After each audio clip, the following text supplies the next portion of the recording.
জন্ম বৃত্তান্ত আলোচনার নাম কি? মিলাদুন নবী। তো আমরা মিলাদ পড়ি, শর্টে মিলাদ পড়ি, শর্টে মিলাদ পড়ি। একখান নতুন ঘর দিলি হুজুরকে ডেকে নিয়ে এসে মিলাদ পড়াইতে, দোকান দিলি হুজুরকে ডেকে নিয়ে এসে মিলাদ পড়াইতে, একটা গাড়ি কিনলে হুজুরকে দিয়ে দোয়া করাই, মিলাদ দেয়াই।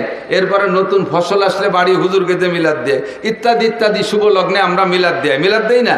কিন্তু মিলাদ মানে হুজুরের জন্ম বৃত্তান্ত কিস্সা। এই যতটুক টাইমের ভিতরে হুজুররা মিলাদ পড়িয়ে দেয়, ওতে কি হুজুরের গোটা জীবনী আলোচনা করা সম্ভব? আদৌ সম্ভব না। এটা হলো শর্ট মিলাদ। এটা কি মিলাদ? শর্ট মিলাদ। এটা শর্ট মিলাদ। যেমন সূরা ইউসুফ, ইউসুফ নামে একটা সূরা আছে না কোরআন শরীফের ভিতরে? সূরা ইউসুফ মোটামুটি লম্বা একটা সূরা, যার ভিতরে ইউসুফ আলাইহিস সালামের বিস্তার কাহিনী আছে। এই যুবকরা, ছাত্ররা সবাই লক্ষ্য করবে। ইউসুফ আলাইহিস সালামের লম্বা কিস্সা, পূর্ণাঙ্গ একটা কিস্সা আল্লাহ তাআলা এক জায়গা এক ইউসুফ আলাইহিস সালামের কিস্সা ছাড়া আর কোনো কিস্সা একভাবে বর্ণনা করেন নাই। যার কারণে কিস্সাটা বয়ান করে আল্লাহও খুব পছন্দ করছেন কিস্সাটা। শুরুতেই বলছে আহসানাল কাসাস, আমি তোমাদের সামনে উত্তম অনেক সুন্দর একটা কিস্সা বর্ণনা করতে চাইতেছি। আহসানাল কাসাস, যত কিস্সা আছে দুনিয়ায় এই সমস্ত কিস্সার ভিতরে কিস্সাটা অনেক সুন্দর। আল্লাহ বলে আলোচনা করলেন লম্বা কিস্সা। এ যদি আমি বলি 4-5 দিন লাগবে আপনাদের শুনতে, এবং আয়াত ধরে ধরে কোরআন শরীফ দেখে দেখে তর্জমা করে। আরে আল্লাহ, কোরআন শরীফ দুটি এরপর পাও লাগতেছে যে কোরআন শরীফ দুটি নিয়ে যান। কিন্তু কোরআন এই সূরা ইউসুফের লম্বা সূরা ইউসুফের আলোচনার সার সংক্ষেপ একটা তাফসীর আছে, একেবারে দুই কথার ভিতরে ইউসুফ আলাইহিস সালামের তাফসীর। ফার্সিতে কয় পীরে মর্দ, পেশারে বুদ, গমসুদ, বাজিয়াব। উলামায়ে কিরাম যারা তারা টের পাইছে। পীরে মর্দ, পেশারে বুদ, গমসুদ, বাজিয়াব, সূরা ইউসুফের কিস্সা শেষ। কি কইল ফার্সিতে?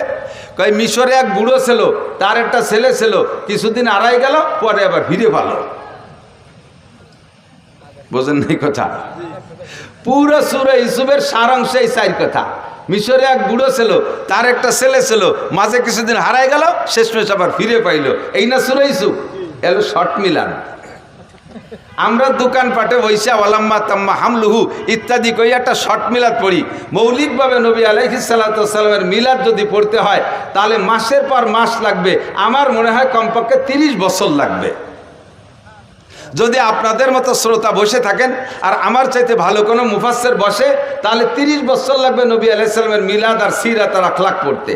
কারণ সিদ্দিক আয়েশা রাদিয়াল্লাহু তাআলা আনহাকে হযরত ওমর ইবনে খাত্তাব রাদিয়াল্লাহু তাআলা আনহু একবার জিজ্ঞাসা করেছেন, ইয়া উম্মুল মুমিনিন কাইফা কানা খুলুকু রাসূলিল্লাহি সাল্লাল্লাহু আলাইহি সাল্লাম। ও মা আয়েশা, তুমি বলতে পারো নবী আলাইহিস সালামের আখলাক, চরিত্র, সিরাত, স্বভাব, জন্ম ইত্যাদি সব মিলাইয়া নবী আলাইহিস সালামের স্বভাব চরিত্র কেমন ছিল?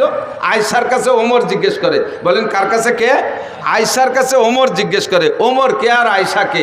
ওমর ইসলাম গ্রহণ করেছে আয়েশা রাদিয়াল্লাহু তাআলা আনহার জন্মের 5 বছর আগে। আয়েশার জন্মের 5 বছর আগে ওমর মুসলমান। আয়েশার বয়স টোটাল যখন 18, তখন নবী ইন্তেকাল করেছেন, আর নবী নবুয়তি পার 23 বছর পরে ইন্তেকাল করেছেন। তাহলে আয়েশার বয়স জন্মের আগে 5 বছর আগে হযরত ওমর মুসলমান। এবং হযরত ওমর কি 3rd ক্লাস বা 200-500 নম্বরের সিরিয়ালের মুসলমান, নাকি রোল নাম্বার 1-2 এর মধ্যে আছে? 1-2 এর মধ্যে না। 1 নম্বর আবু বকর, 2 নম্বরে ওমর। এবং ওমর সম্পর্কে হুজুর বলেন, লাউ কানা বাদি নবিয়ান লাকানা ওমর। আমার ওমরকে আল্লাহ পাক এমন যোগ্যতা দিয়েছে, আমার পরে যদি আল্লাহ পাক দুনিয়ায় কেউকে নবী বানানোর ইচ্ছা করতেন লাকানা ওমর, তাহলে আমার ওমরকে আল্লাহ নবী বানাইতেন। এত যোগ্য মানুষ, পৃথিবীর প্রেসিডেন্ট, শরিয়াত, মারেফাত, হাকিকাত, তরিকাত কোনো কিছু ওমরের জানতে বাকি ছিল না। সেই ওমর আয়েশার কাছে জিজ্ঞেস করে, ইয়া উম্মুল মুমিনিন কাইফা কানা খুলুকু রাসূলিল্লাহি সাল্লাল্লাহু আলাইহি ওয়াসাল্লাম। ওগো মা আয়েশা, বলো তো নবী পাকের স্বভাব আর চরিত্র কেমন ছিল? সিদ্দিকা আয়েশা বলেন, হে খলিফাতুল মুসলিমিন, আপনি ইসলাম গ্রহণ করেছেন আমার জন্মের 5 বছর আগে। আমি 9 বছর বয়সে নবী পাকের ঘরে এসেছি মদিনায় আসার পরে। এই 9 বছরে নবী পাকের যা আমি জানছি তার চাইতে 1000 গুণ বেশি আপনি জানেন। নবীর সিরাত আর আখলাক সম্পর্কে আমার কাছে আপনার জিজ্ঞাসা করা এটা কেমন হবে? হযরত ওমর বলেন, আয়েশা রে, মানুষের স্বভাব দ্বিমুখী হয়। প্রায়টা মানুষের, অধিকাংশ মানুষের স্বভাব দ্বিমুখী হয়, 2 রকম হয়ে থাকে। এক শ্রেণীর মানুষ আছে বাড়ির ভিতরে যখন ঢোকে পুরুষ, কিছু পুরুষ আছে বাড়ি যখন যায় তখন একেবারে রয়্যাল বেঙ্গল টাইগার, বৌতি টাকাতে সাহস পায় না, ছেলে মেয়ে ভয়তে সব সিটে ভিটে এদিক ওদিক চলে যায়, বাঘের মতো ঢোকে, আছে না? আবার বাইরে যখন যায় চার দোকানে যায় তো পোলা বলে থাপড়ায়, সে সময় জব দিতে পারে না। এরকম বাহাদুর আছে না? কিছু কিছু লোক আছে বাহিরে যখন যায় বাইরের মানুষে তার দিকে তাকাইতে সাহস পায় না, বাঘের মতো চলাফেরা করে, এত গাম্ভীর্য নিয়ে। আবার বাড়ি গেলে বৌতি থাপড়ায়, সে সময় ভিড়িও কথা করতে পারে না, আছে না? নাই কিছু লোক আছে বাইরে চার দোকানে যখন বসে, কে কি খাবা খাও, কে কি খাবা খাও, মিষ্টির দোকানে যে একের পর এক ডাকি ডেকে 3,000 5,000 10,000 টাকা মিষ্টির দোকানে উড়ে ফেলে, অথচ বাড়ি আব্বা ওষুধের টাকা চালি, সে সময় তোমার আর ছাল পান নাই, মাছ কিনতে গেলে টাকা থাকে না, বাড়ির বাজার ঘাটে টাকা থাকে না, এইরকম দ্বিমুখী স্বভাব থাকে। তো আয়েশা নবী আলাইহিস সালামের বাইরের অবস্থাটা আমরা জানি, বাইরে হুজুর কেমন সেটা তো প্রশংসার শেষ নাই, বাইরেরটা জানি, কিন্তু ঘরোয়া অবস্থা কেমন এইটা তোমার চাইতে ভালো কেউ জানে না। তো বাইরেরটা এবং ভিতরেরটা তবু উভয়টা তুমি জানো, নবীর সাথে সফরও করেছো তুমি, বাহিরেও গিয়েছো, ভিতরেও জানো। কাজেই নবী পাকের সলিড সত্য চরিত্র যদি জানতে হয় তাহলে তোমার কাছ থেকে জানতে হবে। তুমি বলো মা কেমন ছিল? সিদ্দিকা আয়েশা বলতেছেন, ইয়া আমিরুল মুমিনিন আলা তাকরাউল কোরআন, খলিফাতুল মুসলিমিন, আপনি কোরআন শরীফ পড়েন না? কোরআন শরীফ তো পড়ি, প্রায় তো সপ্তাহে 1-2 খতম দেই, তা কোরআন শরীফ পড়ে কি হবে? সিদ্দিকা আয়েশা বলতেছেন, কানা খুলুকুল কোরআন, কানা খুলুকুল কোরআন, 30 পারা কোরআন শরীফ যা বিশ্বনবী মুহাম্মদুর রাসূলুল্লাহ সাল্লাল্লাহু আলাইহি সাল্লামের গোটা জীবনীও তা। কাজী যদি নবীর সিরাত আর আখলাক আর জীবন বৃত্তান্ত জানতে হয় কোরআন শরীফকে শুরু থেকে শেষ পর্যন্ত পড়লেই বোঝা যাবে যে এইটা যেন বিশ্ব নবীর জীবনই পড়তেছে। এবার কোরআন শরীফকে 30 পারা যদি ভালো করে ব্যাখ্যা করে শুনাইতে হয় তাহলে 30 বছরের কম হয় না, সুন্দর করে যদি বলতে হয়, মোটামুটিভাবে যদি বলতে হয়, আর আমার মতো ছোট মানুষের দ্বারা তা সম্ভব না। আমার নবীর সিরাত আখলাক মিলাদ বিস্তারিত লম্বা চওড়া কিচ্ছা আমি একটা জায়গা থেকে আপনাদের একটু অল্প একটু বলবো, বিরক্ত হবেন নাকি? যেহেতু মাসটা চলে যাচ্ছে আর শেষ দিক চলে আসছি, নবী আলাইহিস সালাতু ওয়াস সালামের জন্মটা কেমন হলো একেবারে নবী আলাইহিস সালাম নিজেই বলেছেন, হুজুর নিজের জন্ম সম্পর্কে বলেছেন, শুধু নিজের না, 2.5-3 লক্ষ নবী রাসূল দুনিয়ায় এসেছেন, 2.5 থেকে 3 লক্ষ নবী রাসূল দুনিয়ায় এসেছেন, নির্দিষ্ট সংখ্যা কাহারও বলার কায়দা নেই। হুজুর বলেছেন কোন নবী রাসূল আদম আলাইহিস সালাম থেকে নিয়ে ওই নবী রাসূল পর্যন্ত তার পূর্বপুরুষের ভিতরে যেই সিরিয়ালে আসছে, এ পুরুষের থেকেও পুরুষ ও পুরুষ থেকেও পুরুষ, এরকম না সিরিয়াল, একজন পুরুষও ব্যভিচার ছিল না। যেই মহিলাদের মাধ্যম দিয়ে উনি দুনিয়া আসছেন ওই নবী রাসূল, একজন মহিলা ব্যভিচারিণী ছিল না, একজন মহিলা জেনা করে নাই, একজন পুরুষও ব্যভিচার চরিত্রহীন ছিল না। অন্যভাবে কাফের থাকতে পারে, মুশরিক থাকতে পারে, বেঈমান থাকতে পারে, কিন্তু চরিত্রের এই নোংরামিটা আসে নাই, একটা পবিত্র আত্মার মাধ্যম দিয়ে সমস্ত নবী রাসূলগুলো দুনিয়ায় এসেছেন। তন্মধ্যে সবচাইতে নির্ভেজাল একেবারে নির্দ্বিধায় বলা যায় আমার নবী সাল্লাল্লাহু আলাইহি সাল্লাম আদম আলাইহিস সালাম থেকে নিয়ে জন্ম পর্যন্ত এই মাঝে যত সব পুরুষ চলে গেছে, একটা পুরুষও চরিত্রহীন ছিল না, একটা নারীও চরিত্রহীন ছিল না। কথা বলেন ঠিক কি ঠিক না? নবী নিজেই দাবি করেছেন। কাজে এখানে আমার আর অভিযোগের কিছু থাকে। শেষ ফিনিশিং আইসা যেই 4 জন লাস্ট পুরুষ, এই 4 জনের থেকে শুরু করি। তার আগে একটু বলা লাগে হুজুরের নূরে নবুয়তি, বলেন নূরে নবুয়তি, কথাটা একটু বুঝতে হবে। নূরে নবুয়তি, নবী কিন্তু মানুষ, নবী মানুষ না জিন? জিন না মানুষ? ফেরেশতা না মানুষ? নবী আল্লাহ না মানুষ? নবী খালেক না মখলুক? মখলুক মানে সৃষ্টি, খালেক মানে সৃষ্টিকর্তা। নবী কি সৃষ্টিকর্তা? নবী কি খালেক? নবী কি রজ্জাক? নবী আমাদের মতো মানুষ, পার্থক্য এতটুক। আমিও মানুষ, ডক্টর ইউনুসও মানুষ, এ গ্রামে ইউনুস নামের কেউ থাকতে পারে, আছে না নাই? তাহলে এই ইউনুস আর ডক্টর ইউনুস, ওনার নাম ইউনুস বলে আপনি ওনারে সরাইতে সেই চেয়ারে বসে দেন গে, ঠেলা কারে পায়। ওই ইউনুসটাও যা দিয়ে বানাইছে, এই ইউনুসটাও তাই দিয়ে বানাইছে, পার্থক্য আছে ভিতরে অনেক কিছু, ঠিক না? হাসিনা নামে টুঙ্গিপাড়া বহুত মহিলা আছে না নাই? তো এই হাসিনা আর শেখ হাসিনা কি এক হাসিনা? খালেদা নামে বাংলাদেশে আরো মহিলা আছে না নাই? এই খালেদা আর ওই খালেদা কি এক খালেদা? মানুষ হিসেবে আমি আর নবী আলাইহিস সালাতু ওয়াস সালামে একই ম্যাটেরিয়াল দিয়ে তৈরি, কিন্তু আমার ভিতরে নূর ও নবুয়তি নাই, আমাকে আল্লাহ ওহী দেয় নাই, আমার কাছে জিবরাইল আসে না। নবী পাককে আল্লাহ তাআলা এই মাটির মানুষটাকে নূরে হিদায়াত দিয়া, নূরে নবুয়ত দিয়া, নূরে কোরআন দিয়ে আল্লাহ তাআলা তাকে সারা বিশ্বের শ্রেষ্ঠ মানুষে পরিণত করেছেন। ঠিক কি ঠিক না? এই যে লাইটটা বানাইছে কি দিয়ে? কাচের বডি না? হতে পারে কাচ, নাকি ইদানিং তো প্লাস্টিক চলতেছে, কাঁচই ধরেন, খেয়াল করেন, কাঁচের বডি, ঠিক না? এখন ওর মধ্যে লাইট যাওয়ার কারণে ওইটার নাম হয়ে গেছে কি, এই যে কাঁচ দিয়ে বানানো যে রডের মতো, এটার নাম কি? কাঁচ না লাইট? কাঁচ না লাইট? টিউবলাইট না? টিউবলাইট। বোঝেন নাই কথা? টিউবলাইট না? এই লাইটটা যদি কাইটে যায়, এখন ওটার মূল বডি তো বানানো কি দিয়ে? কাঁচ দিয়ে। এখন কি আপনি আপনার ছেলেরে বলবেন যে বাজারে তো এখন লাঠি কাঁচ কিনে নিয়ে আয়, এখন লাঠি কাঁচ কিনে নিয়ে আয়, তাই বলবেন? কি বলবেন? একটা লাইট কিনে নিয়ে আয়, তাই বলবেন, ঠিক না? মূলত লাইট হলো আলো, ভিতরের টুক আলো, বডিটা কিসের? কাছের না? আমার নবীকে আল্লাহ তাআলা মাটি দিয়ে বানাইয়া গোটা আদম জাতিকে দামি বানাই ফেলাইছে। নবী পাক মাটির মানুষ, ভিতরে নূরের লাইট, হিদায়াতের নূর, নবুয়াতের নূর, কোরআনের নূর ঢুকাই দিয়া তাকে নূরের নবী বানাই দিয়েছে। কন্যা সুবহানাল্লাহ, ঠিক কিনা? এই নূরের আগমন শুরু হয়েছে কোন জায়গার থেকে? শেষ জামানায় হযরত ইব্রাহিম আলাইহিস সালামের ছেলে ইসমাইল থেকে শুরু হয়েছে। ইসমাইল আলাইহিস সালামের ভিতরে আল্লাহ তাআলা আমাদের নবীর আগমন উপলক্ষে এই নূরে নবুয়াতিটা ফোকাস দিয়ে দিয়েছে। ইব্রাহিম আলাইহিস সালামের দুই ছেলে ইসহাক আর ইসমাইল।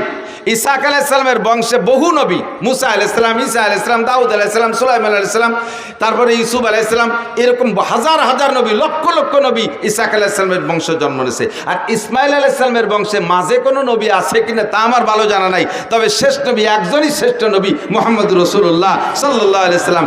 ইসহাক আলাইহিস সালামের বংশে 2.5 লক্ষ নবীও যদি হয়, রসুলও যদি হয়, সব নবী রসুলকে এক পাল্লায় দিলে, আমার নবীকে আর এক পাল্লায় দিলে কোন পাল্লা ভারী হবে? ভয় পাচ্ছেন? কোন নবীরে খাটো করছি না, নবীরা তো অনেক উপরের। তারপরে আল্লাহ তাআলা যদি আমাদের নবীকে দামি বানাইছে, বা দেখো দা বুজুর্গ তুই কিসসা মুক্তাসার, আল্লাহর পরে এই জগতে সবচাইতে দামি আমাদের নবী মুহাম্মদুর রাসূলুল্লাহ সাল্লাল্লাহু আলাইহি ওয়াসাল্লাম। কথা বলুন ঠিক কি ঠিক না? ইসমাইল আলাইহিস সালামের বংশে জন্ম নিয়েছে আমাদের নবী। আস্তে আস্তে আস্তে আস্তে ইসমাইল আলাইহিস সালাম থেকে নিয়ে প্রায় 30 পুরুষ পরে আইসা হুজুরের আব্বাজি আব্দুল্লাহ রাদিয়াল্লাহু তাআলা আনহু, হুজুরের তাওই, দাদার বাপের নাম কি? দাদার বাপরে কি কয় আমাদের দেশে? তাওই। তাওই কয় না? দাদার বাপ তাওই বাপ, বুড়ো বাবা কয়। দাদির মারে বুড়ো মা, নানির মারে বুড়ো মা অথবা মাওই। তো হুজুরের আব্বা আব্দুল্লাহ, হুজুরের দাদার নাম হুজুর, তো হুজুরের আব্বা আব্দুল্লাহ, হুজুরের দাদার নাম আব্দুল মুত্তালিব বলে জানি। আর আব্দুল মুত্তালিবের বাপের নাম হাশেম। নাম কি? এই হাশেম হুজুরের চতুর্থ পুরুষ, হুজুর থেকে নিয়ে চতুর্থ পুরুষ। এত সুদর্শন, এত হ্যান্ডসাম পুরুষ ছিলেন, আল্লাহু আকবার। কুরাইশদের নেতা ছিলেন, মক্কার নেতা ছিলেন, কাবাঘরের জিম্মাদারি উনার হাতে ছিল। ইয়াং মানুষ, যুবক মানুষ, আল্লাহ। মক্কায় থাকতে উনার আরও কয়েকটা বিবাহ ছিল, সে সময় ততাধিক বিয়ে, এখনও তো সৌদি আরবওয়ালারা অনেক অনেক বিয়ে করে। তো উনার আরও বিবাহ ছিল, আরও সন্তানও ছিল। এই মক্কায় উনার স্ত্রী পরিবার পরিজন রেখে উনি গাজায়, ফিলিস্তিনের যে গাজা না বর্তমানে গাজা, এই গাজায় উনি ব্যবসার নিয়েতে মদিনা হয়ে গাজার দিকে রওনা দিয়েছে। তো মদিনায় যাওয়ার পরে মদিনার বাজারে যখন উনি ঢুকছে, তখন মদিনার বাজার দিয়ে দেখতেছে সব কিছু, তার মধ্যে দেখে পর্দা ফুসিত তো নেই, সবই বেপর্দা। এই বেপর্দার ভিতর দিয়ে একটা মহিলাকে দেখলেন, তার চাল চলন, উঠা বসা, হাঁটা, তার কথাবার্তা একটু ব্যতিক্রম, অত্যন্ত শালীন, অত্যন্ত ভদ্র, দারুণ নম্র, একটু লাজুক লাজুক মনে হচ্ছে, অত্যন্ত রূপসী সুন্দরী। এই মেয়েটাকে দেখিয়া হাশেমের নজর পড়ছে, লোক লাগাইছে, দেখো তো এই মেয়েটার অবস্থা কি, মেয়েটা কি বিবাহিতা না অবিবাহিতা, বিবাহিতা হলে বা বিধবা কিনা, তার স্বামী আছে না নাই। লোক লাগায় রায়বার লাগায় দেখা গেল যেই মহিলাটার স্বামী মানে বিবাহিতা মহিলা, 2টা বাচ্চা আছে, কিন্তু তালাক প্রাপ্তা, তালাক হয়ে গেছে, বর্তমানে স্বামী নেই। সুযোগ পেয়ে হাশেম প্রস্তাব দিলেন, তার কাছে বলো, আমার বাস্তবটা বলো, আমি কোন বংশের, আমি মক্কার মানুষ, আমি কুরাইশি মানুষ, আমি কাবাঘরের জিম্মাদার, আমি কুরাইশদের নেতা, আমি বর্তমানে এই অবস্থা আছি, ব্যবসা বাণিজ্য আমার অনেক সুন্দর, আমার বাহ্যিক রূপ ও চেহারা দেখো, মেয়েটাকে বলো দেখতে, সে যদি আমাকে লাইক করে, পছন্দ করে, তাহলে আমি তাকে বিবাহের প্রস্তাব দিলাম, রাজি থাকলে তোমরা আমাদের বিবাহ পড়াই দাও। রায়বার যে সুন্দর করে বলার পরে মহিলা রাজি হয়ে গেছে, আচ্ছা ঠিক আছে আমি বিয়ে বসবো। যথারীতিতে বিয়ে হয়ে গেল। বিয়ে হয়ে যাওয়ার কারণে উনি তাৎক্ষণিকভাবে গাজায় চলে গেলেন না, মদিনায় কয়েকদিন অবস্থান করলেন, শ্বশুর বাড়ি, ওই মহিলার বাপের বাড়ি। সেখানে কয়েকদিন থাকার ভিতর দিয়ে আল্লাহর কুদরতি সিস্টেমে হাশেমের ভিতরে যে নূরে নবুয়তি চমকাচ্ছিল, ওই নূরে নবুয়তি ওই মহিলার গর্ভে চলে গেছে, মহিলা গর্ভধারিণী হয়ে গেছে। গর্ভ হয়ে যাওয়ার পরে উনি ওখানে স্ত্রীকে রেখে উনি গাজায় চলে গেছে। গাজায় ব্যবসা বাণিজ্যের ভিতর দিয়ে ওখানে ওনার ইন্তেকাল হয়ে গেছে। হাশেম আর ফিরে আসতে পারেনি। টাইম হয়ে যাওয়ার পরে মহিলা গর্ভপাত করেছেন, বাচ্চা ডেলিভারি করে দিয়েছেন। ডেলিভারির পরে যেই বাচ্চাটা হলো, এই বাচ্চার ভিতরে এবার সেই হাশেমের রূপরেখা নূরে নবুয়তি বাচ্চার মধ্যে চমকাইতেছে। পরিবার পরিজনের সকল সদস্য বাচ্চার চেহারা দেখে মুগ্ধ হইয়া তার নাম রাখতে বাধ্য হয়েছে সাইবাতুল হাম। সাইবাতুল হাম মানে প্রশংসার ডিব্বা। এত চেহারা, এত রূপ, এত সব কিছু দেখে সবাই মুগ্ধ, নাম রেখেতেছে সাইবাতুল হাম। মায়ের কোলে থাকে, নানা বাড়ি থাকে, থাকতে থাকতে 5-6 বছর যখন বয়স হয়ে গেছে, তখন হাশেমের মক্কা একটা ছেলে ছিল, নাম তার মুত্তালিব। একটু খেয়াল করতে হবে, খুব বোঝার নাম ছিল, তার নাম কি? মুত্তালিব। ওই হাশেমের ছেলে মুত্তালিব।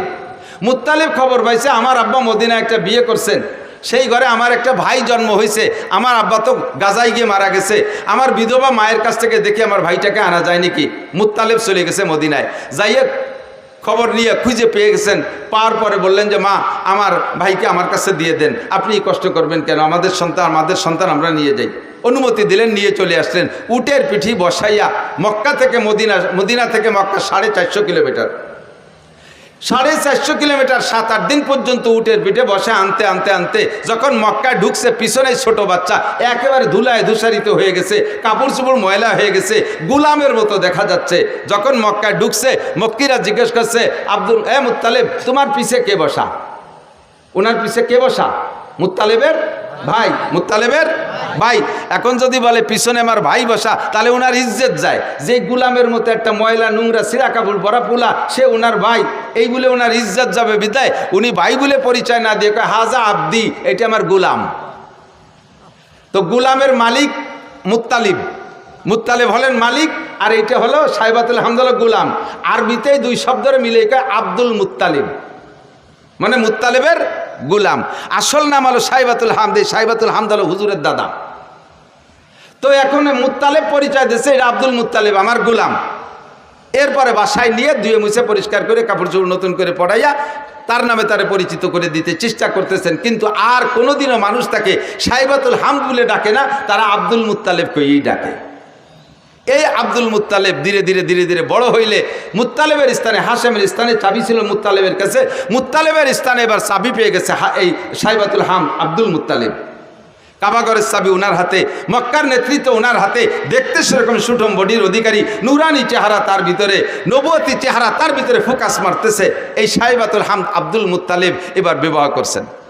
বিবাহ করার পরে একটা সন্তান হয়েছে হারেস। নাম কি? হারেস। আব্দুল মুত্তালিবের প্রথম সন্তানের নাম হারেস। এই ছেলেটা বড় হয়ে উঠছে, মাঝে আর তেমন কোনো সন্তানাদি নেই।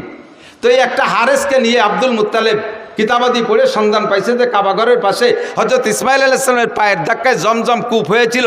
কালের আবর্তে এই জমজম কূপ বন্ধ হয়ে গেছে। দেখি জমজম কূপ কোথায়, সব কিছু ম্যাপ মানচিত্র মাপিয়ে জমজম কূপের স্থানটা নির্ণয় করে হারেসকে নিয়ে 2 বাপ বেটা গেছে সেই জমজম কূপ খনন করতে।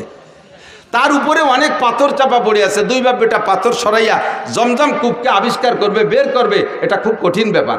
2 দিন 3 দিন পর্যন্ত খোঁজার পরে জমজম কূপ বের করতে পারে নাই। একটা সন্তান, তো আমাদের দেশে সুখী সন্তান, এক সন্তানের আব্বা বহুত আছেন না? ছেলে হোক মেয়ে হোক, কয়টা? একটা অথবা 1.5টা অথবা 2টা। 1.5টা মানে ঠ্যাং একখান নাই, হাত একখান নাই, আজ কোন পঙ্গু হয়েছে, আর একটা পুরো। সুখী সংসার। এবার আমরা অত্যন্ত খুশি। একটা ছেলে একটা মেয়ে, জায়গা জমি বহুত কিছু আছে, ব্যবসা বাণিজ্য আছে, বড় আনন্দিত। তবে এক সন্তানের বাপ হওয়া অতটা সুখের বিষয় না। সময় সময় এক সন্তানের বাপ মহা বিপদেও পড়ে যায়। কথা বল না কেন? যেই বিপদে পড়ে আব্দুল মুত্তালিব আল্লাহর কাছে মান্নত মানছে। আমাদের দেশের বিপদ কি? আপনার পাশের বাড়িওয়ালা যদি থাকে, পাশের বাড়ি আপনার এক স্বাস্থ্য বাড়ি যদি 7টা ছেলে হয়, 7 ছেলের বাপ, তাহলে যেই বাপের 7টা ছেলে একবারে ঝাঁকা মারিয়ে তাগড়া জুয়ন হয়ে ওঠে, 80 বছরে বাপেরও ফিরে যৌবন ফিরে আসে ছেলেদের শক্তির সাথে সাথে। এরা 8 বাপ বেটা লাইঠেল। আর আপনারা সুখী সংসার 2 বাপ বেটা, সুখী সংসার 2 বাপ বেটা, আর ছেলে মেয়ে নেন নাই। আর উনটা 8 বাপ বেটা, 8খানিক জায়গা নিয়ে পাশের বাড়ি এলাকার সাথে যদি গন্ডগোল লেগে যায়, 2 বাপ বেটা 8 বাপ বেটার সাথে যদি লেগে যায়, এই সুখী সংসার ওই 8 বাপ বেটার সাথে অসুখী সংসারের সাথে যদি পিঠে পিঠে লাগে, মায়ের কারা খাবে? সুখী সংসার মায়ের খেয়ে শুয়ে যাবে না? কথা কয় না? দুই বাপ বেটারে বাল হইয়া 8 বাপ বেটা একেবারে দোড়া চাপের মতো টান টানুরি রাস্তায় শোয়াইতেছে, পুরো মারিয়ে ফেলে নাই, মরে নাই। তো বুড়ো এই 80 বছর বয়সে সুখী সংসারের বুড়ো মায়ের খাইয়ে টান টান হইয়া এখন লম্বা লম্বা হাই সারের আর যদি 2 সাইডে থাকতো তাহলে এরকম জোড়া বাড়ি খাতাম না, আর 2 সাইডে থাকলি জোড়া বাড়ি খাইতাম না। বসছে কোন সময়, যে সময় ওনার পার্স পাতি সব শেষ। আর হাজারো চেষ্টা করলে 2 সাইডের বাপ হওয়া সম্ভব, আল্লাহ যদি দেয় সেটা তার ব্যাপার। অসময় আছে তুমি সুখী সংসারে দুঃখী সংসারে অনুভব করতে পারছো। হারেস সাইবাতুল হামদ আব্দুল মুত্তালিব সময় মতোই বুঝে ফেলাইছে যে আমার এই এক সন্তান দিয়ে জমজম খুব খুঁজতে পারলাম না, যদি এরকম 8 বাপ বেটার সাথে কাইজি ডাঙ্গে লাগিয়েই যায় তাহলে তো মায়ের খাইয়ে আসতে হবে। সাথে সাথে কাবা ঘরে গিলাফ ধরে মান্নত করছে, আল্লাহ যদি তুমি আমার 10টা পুত্র সন্তান দাও, যদি 10টা পুত্র সন্তান দাও তাহলে একটা সন্তানকে আমি তোমার রাস্তায় এই কাবা ঘরের পাশে জবাই করে দেব, কুরবানি দেব। কি এই সামান্যতের মান্যত চিনতে হতে পারেন? উনার জন্য এই মান্যত পুরো করা ওয়াজিব, কিন্তু এমন মান্যত যদি এই সমাজে কেউ করেন এই মান্যত পুরো করা ওয়াজিব না। অনেকে মানে, মারা বিশেষ করে মারা মান্যত মানে সন্তান যদি অসুস্থ হয়ে পড়ে কয় আল্লাহ যদি তুমি আমার বাবারে বাঁচাও, আল্লাহ আমার বাবার রোগ আমারে দিয়ে আমার বাবারে সুস্থ করে, এরকম কেন মারা? নিজের রোগ বাবার সন্তানের রোগ আমারে দিয়ে আমার বাবারে বাঁচাও, আমার হায়াত তারে দিয়ে আমার বাবারে বাঁচাও, যদি আমার বাবা বেঁচে যায়, আমার সন্তান যদি বেঁচে যায় তাহলে আমি জীবিত অবস্থায় 7 দিন কবরে থাকবো। খাইয়ে দেখছো কিরম ঠেক? এরকম মান্যতের মশালা আমার কাছে আসে, মিথ্যে কথা বলতেছি না। এই কত যে আসে মাঝে মাঝে উদ্ভট মানে এই মান্যতের কথা। একজনের মান্যত মানছে, হুজুর আমি নিয়ত করছি কাবা ঘরে একটা হেরিকেন দেব। কাবা ঘরে গেছি মানে হেরিকেন লাগাই কোন জায়গা? বাঙালি হেরিকেন কাবা ঘরে চলে? এ মান্যত মানছে, জানি কি এরবে? এরকম কঠিন কঠিন প্রশ্ন। 7 দিন কবরে তাজা অবস্থায় থাকবো, থেকে দেখছেন একদিন? আরে মরার পরে একদিন থাকবো কিভাবে, সেই চিন্তায় ঘুম হয় না। মরার পরে কিভাবে কবরে থাকবো একদিন, সেই প্রথম রাতটা নিয়েই চিন্তা। কবরের প্রথম দিন মার রব্বুকা মা দীনুকা আমান হাদার রাজুলুল্লাযী বুইসা ফীকুম, 3টা প্রশ্নের জবাব আমাকে কবরে থেকে দিতে হবে। 3টা প্রশ্ন হবে আমার জন্য আমার সামনে, এই 3 প্রশ্নের জবাব না দিতে পারলে আমার খবর আছে। ওই রাতটা ওই দিনটা প্রথম দিন কবরের ওই সময়টা নিয়ে চিন্তা করে তাই রাতে বিছানায় পিঠ দিয়ে ঘুম আসে না টেনশনে। যারা চিন্তা করে কথা কন না, ঠিক ঠিক না? যাদের মধ্যে চিন্তা আছে তারা ভয় পায়। আর তাজা 7 দিন কবরে থাকবা, এইরকম মান্যত যদি কেউ মানে এই মান্যত পুরো করা লাগবে না, তার তওবা করে কিছু সদকা আল্লাহর রাস্তায় দিয়ে দিলে হবে। কিন্তু আব্দুল মুত্তালিবের মান্যত পুরো করা লাগবে, সাইবাতুল হামদের মান্যত পুরো করা লাগবে। 10টা পুত্র সন্তানের দোয়া করেছে আল্লাহর কাছে, আল্লাহ যদি 10টা পুত্র সন্তান দাও, একটাকে আমি তোমার রাস্তায় কুরবানি করে দেব। আল্লাহ টপ টপ করে একের পর এক 10টা পুত্র সন্তান দিয়ে দিয়েছে। জমজম খুব খনন করতে সন্তান লাগবে, এই জন্য 10টা সন্তান চাইছে। কয় বাব্বিটা মিলিয়ে এবার জমজম খুব আবিষ্কার করেও ফেলাইছে। এখন সন্তানরে কুরবানি দাও, কোনটারে কুরবানি দেবে? ভাগ্যক্রমে আস্তে আস্তে 10 নম্বর সন্তান আব্দুল্লাহর ভিতরে ওই সাইবাতুল হামদের মধ্য থেকে এতদিন অন্য কোনো সন্তানের ভিতরে প্রকাশ পায় নাই, আব্দুল্লাহর ভিতরে নূরে নবুয়তি চমকাইছে। 10টার ভিতরে এবার যেটা সবচাইতে সুদর্শন চেহারাওয়ালা তারে কি হাতে ধরে জবাই দিতে মনে কয়? চাইতেছে যে ঘুরে ফিরে অন্য একটারে যেটা বুসা টুসা একটু কালা টালা আছে ওর একটারে মারি দিয়েছে মান্যত পুরো করে। কিন্তু তবুও তো সন্তান, তবুও কোনোভাবে কি আব্বা জবাই দেওয়া সম্ভব? কিন্তু মান্যত করছে, আল্লাহর ওয়াদা পূরণ করতেই হবে। এখন কারে জবাই দেবে কোনো নির্ধারিত করে না যে 8 নম্বর ডানা, 6 নম্বর ডানা, 1 নম্বর ডানা, 10 নম্বর ডা। কাজেই একটারে বের করতে লটারি লাগবে। এবার একের থেকে হারেস থেকে নিয়ে লটারি করা শুরু করছে। যে কয়বার লটারি করছে 3 বার, প্রত্যেকবার আব্দুল্লাহর নাম আসে। যেটারে সবচেয়ে ভালোবাসে, যারে বাঁচায় রাখার জন্য লটারির পদ্ধতিতে গেলেন, সেইটার নামই আসে বারবার। তো যেহেতু 3-4 বার বা প্রত্যেকবার লটারিতে ওই একই নামে আসে, এখন তারে তার বাঁচানোর উপায় নেই। তো বাবা জামা কাপড় পরে রেডিও, তোমারে জবাই দিই। আল্লাহর হুকুম, আল্লাহর মান্যত পুরো করতে হবে। বাস্তব কাজেই ছেলেও কোনো দ্বিমত না করে জি আব্বা চলেন যাই, ছেলেকে নিয়ে গোটগাট করে রওনা দিছে, কাবার পাশে নিয়ে তো জবাই করবে। তো আব্দুল্লাহর বোন একেবারে উনার মায়ের পেটের যে বোনটা, এই এই বোনটা বারবার কাঁদতেছে, আব্বা তুমি দরকার আমারে জবাই দাও, আমার ওই ভাইটারে জবাই দিও না, ও ভাইয়ের মধ্যে কিছু না কিছু আছে, ভাইয়ের ভিতরে অন্য কিছু থাকতে পারে, বাইরের যে চেহারা আব্বা, হাজার হাজার মানুষ তার পাগল, তুমি আমার বাইরে জবাই না দিয়ে আমারে জবাই দাও। বুনে কাঁদতেছে, কয় মা সেটা তো আসলো না লটারিতে, তোর নামও তো লটারিতে এটা নিয়ে দেখলাম, তাও তো আসে না, কি করব? তখন আব্বা একটা পদ্ধতি অবলম্বন করেন, যদি এসে যায় ভাগ্য পরিবর্তন হয়েও যেতে পারে, 10টা উটের সাথে আর আমার ভাই আব্দুল্লাহর সাথে একটা লটারি টানেন, 10টা উট আর আব্দুল্লাহ দুইজনের মধ্যে লটারি টানেন। সেই সময় একজন মানুষকে যদি কেউকে যদি কেউ হত্যা করতো, একজন মানুষের জীবনের বিচার 10টা উট, সেই জন্য 10 উটের সাথে লটারি টানতে বলছে। তো 10 উটে লটারি টানছে, এ জায়গা 10 উটের নামে লটারি আসে নাই, আব্দুল্লাহর নামে শিখেছে। কাব্বা তাহলে 20টায় টানেন, 20টায় টানছে, তা আব্দুল্লাহর নাম, 30টায় টানেন, তা আব্দুল্লাহর নাম, 40টায় টানেন, তা আব্দুল্লাহর নাম, 90টায় টানেন, তাও আব্দুল্লাহর নাম। কয় যে মা আর বাঁচানো গেল না, আর কত টানবো? কয় যে আব্বা আর শেষবারের মতো 100 উটির সাথে একটা টান দিয়ে দেন। একদিকে 100 উট, আর একদিকে আব্দুল্লাহ, এই 100 উট আর আব্দুল্লাহর ভিতরে লটারি টানলে এবার 100 উটের নামে লটারি আসছে, আব্দুল্লাহ বাইসে গেছে। বলেন আল্লাহু আকবার। আল্লাহ নবী আলাইহিস সালামকে আল্লাহ তাআলা দুনিয়া আনতেছেন, সবাই টাকা দেন যাবে না, আর দোয়াই দেখছো, গাই দোয়াইছো কোনোদিন? না ফানাইয়ে দোয়ানো যায়, দই টান দিলি বান ছিঁড়ে যায়, দুধ বেরিয়ে।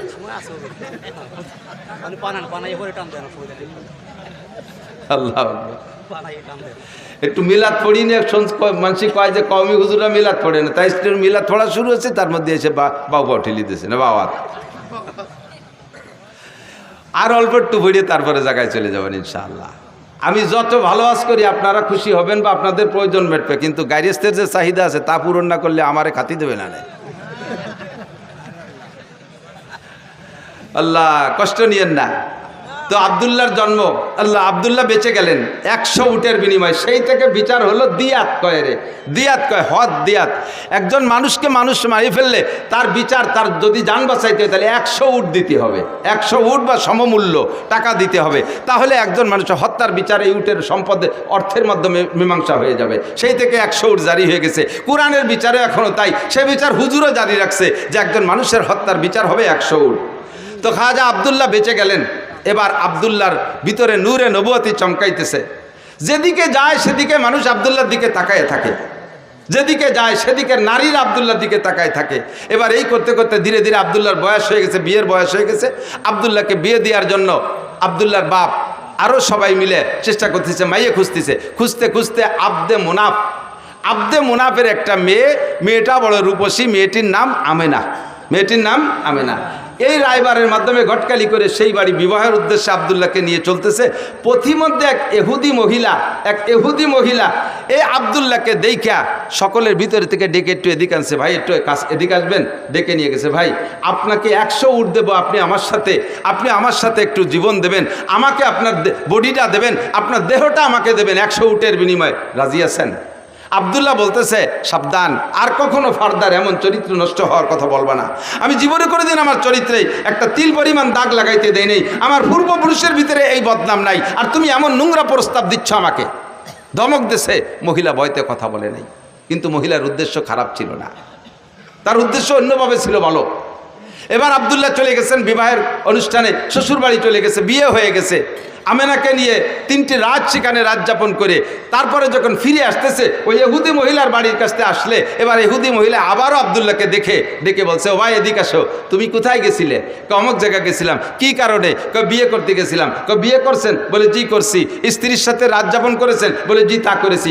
সব আপনার চেহারায় ফুটে উঠতেছে, যেই নূর নিয়ে আপনি এখান দিয়ে গিয়েছিলেন সেই নূর আর এখন এদিকে আসে নাই, আপনার সেই চেহারা নাই, আপনার সেই নূরানি চেহারা কোনো না কোনো নারীর গর্ভের ভিতরে রয়ে গেছে। যেই গর্বের ভিতরে রয়ে গেছে সেই গর্বের সন্তানটা মুহাম্মদুর রাসূলুল্লাহ সাল্লাল্লাহু আলাইহি ওয়াসাল্লাম, নবী পাকের মিলাদ। এরপরে মহিলা বলতেছে, আল্লাহে আমি আপনার সাথে চরিত্র নষ্ট করার কোনো প্রস্তাব দিয়েছিলাম না, আমি 100 উটের জন্য দিতে চেয়েছিলাম। আপনার ভিতরে আখিরি নবী মুহাম্মদুর রাসূলুল্লাহ সাল্লাল্লাহু আলাইহি সাল্লামের নমুনা আমি দেখতেছিলাম। আমার মনে আশা ছিল যে সেই নূরটা আমার গর্বে আসতো। আপনি যদি আমার সাথে বিবাহে রাজি হতেন তাহলে আমার দেন মোহরের দাবি ছেড়ে দিয়ে আপনাকে আমি 100 উট দিতাম, ওই নূরটা আমার পেটে নেওয়ার জন্য। যেহেতু এখন অন্য জায়গায় চলে গেছে, এখন আপনাকে আমি একটি পয়সার বিনিময়েও আপনাকে আমি বিয়ে করতে রাজি না। আব্দুল্লাহ থেকে চলে গেছে আমিনার গর্ভে। সময় পুরিয়ে গেল, নবী আলাইহিস সালাতু সালামের জন্ম হবে। এই জন্মের কিছুদিন আগে হুজুরের আব্বাজি ব্যবসায় যে সেখানে ইন্তেকাল করেছেন। হুজুরের আব্বা আর আসেন নাই, মদিনার পথে ইন্তেকাল করেছেন। এরপরে নবী আলাইহিস সালামের জন্ম হলো। নবী আলাইহিস সালামের জন্ম যখন হয়, কেসরার সিংহাসনে পাথর লাগানো ছিল, যেই পাথরকে তারা পুজো করত, যেই পাথরকে শ্রদ্ধা করত, পাথর থেকে লাইট চমকাইতো। নবী আলাইহিস সালাতু সালামের জন্মের সাথে সাথে আরশে আজিমের মালিকের কুদরতি সিস্টেমে ওখান থেকে 14 খান পাথর খসে পড়ে গেছে। শিখা চিরন্তন নামে একটা আগুন জ্বালাইতে 1000 বছর পর্যন্ত। নবী আলাইহিস সালামের জন্মের সাথে সাথে এই 1000 বছরের যে শিখা চিরন্তন, যাকে অমুসলমানরা পূজা করত, ধম করে সঙ্গে সঙ্গে নিভে গেছে। আল্লাহু আকবার। আমার নবীর জন্ম হলো দুনিয়ায়, আসমান জমিন সব সুরভিত হলো, ফেরেশতারা নারায় তাকবীর দিচ্ছে, জিন্দা যারা টের পাইছে তারা সন্তুষ্ট খুশি হচ্ছে। এভাবে বিভিন্নভাবে নবী আলাইহিস সালাতু সালামের যে মানে ভবিষ্যৎ উজ্জ্বল হবে এটা অনেকেই টের পাচ্ছে, বিশেষ করে ইহুদি আর নাসারারা। লম্বা কিসসা সবটুক বলা যাবে না। নবীর জন্ম হয়ে গেল। নবী আলাইহিস সালাম মায়ের গর্ভে যতদিন ছিলেন, আরে ভাই খেয়াল করেন, মায়ের গর্ভে থাকলে বাচ্চা মাতৃ গর্ভে থাকা অবস্থায় মায়ের একটু বিরক্ত লাগে না? নবী আলাইহিস সালামের মা কখনো বিরক্ত বোধ করেন নাই। এবং জন্মের পরে, জন্মের সময় সব নারীদের রক্তক্ষরণ হয়। আমার নবীর জন্মের পরে নবীর মায়ের পেট থেকে কোনো রক্তক্ষরণ হয় না, কোনো নিফাসের রক্ত হয় নাই। বাচ্চাকে মায়ের পেট থেকে নাড়ি কেটে পৃথক করা লাগে। নবী আলাইহিস সালাম নাড়ি কাটা অবস্থায় জন্ম নিয়েছেন। বাচ্চারা একটু বড় হওয়ার পরে 6-7 বছরের ভিতরে খাতনা করাইতে হয়। কয় বছরের ভিতরে? 6 থেকে 7 বছরের মধ্যে খাতনা। আসলে বয়স কোনো লিমিটেড না, নিয়ম হলো পুত্র সন্তানদেরকে আমাদের মুসলমানদের সুন্নত হলো খাতনা করানো, ইব্রাহিম আলাইহিস সালামের সুন্নত। তা খাতনা করাইতে কোন বয়সে? মানুষের সামনে বাচ্চাটার প্যান্ট খুলতে গেলে, পরনের কাপড় খুলতে গেলে যখন লজ্জা বোধ করে, তার সেই লজ্জার টাইমের ভিতরে তার খাতনা করাই দিতে হয়। তো লজ্জা বোঝে কোন সময়? 2-3 বছরের লজ্জা বোঝে, 3-4 বছরের লজ্জা বোঝে, 5 থেকে 6-7-এর ভিতরে সে লজ্জা বোঝে। মানুষের সামনে এবার প্যান্ট খুলতে গেলে, আমার ছেলেরা নিয়ে গেছে নদীর ঘাটে গোসল করতে, যে বললাম আব্বু তোমার শুকনো প্যান্টটা খুলিয়ে গোসল করো, সে সময় তার 6-7 বছর বয়স। ওরে আমি খোলার জন্য চেষ্টা, তুমি চিবিয়ে ধরে দেয়, না আমি বলবো না, আঞ্চির মধ্যে ন্যাংটা হবো না। বুঝলাম যে ওর মুসলমানি দেওয়ার বয়স হয়েছে। এই বয়সের মধ্যে মুসলমানি দিতে হয়। যদি মশালা এইটাই হয় যে মানুষের সামনে শরমগা বের করতে যখন লজ্জা পায়, ওই সময় তারে খতনা দিয়ে দিতে হয়, তাহলে আমাদের দেশের বর্তমান ছেলেদেরকে 20-22 বছরও মুসলমানি দেওয়া যায় না। কারণ 5-7 জন গোল হয়ে দাঁড়াইয়ে সেন্টারে দাঁড়ায় পেশাব করে, একে অপরের শরমগা দেখে একটুও লজ্জা পায় না।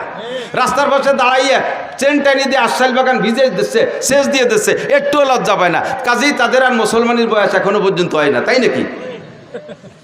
আমার নবীকে কোনো দুনিয়ার মানুষের সামনে তার শরমগা খুলবে না, বিদায় আল্লাহ তাআলা তাকে জন্ম থেকেই এটা হেফাজত করেছে। জন্মসূত্রে নবী খাতনা করা অবস্থায় জন্ম নিয়েছেন।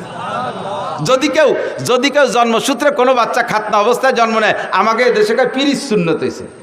কোনো পিরির কোনো সুন্নত আছে না, এটা কাজ সুন্নাত, নবীর সুন্নাত।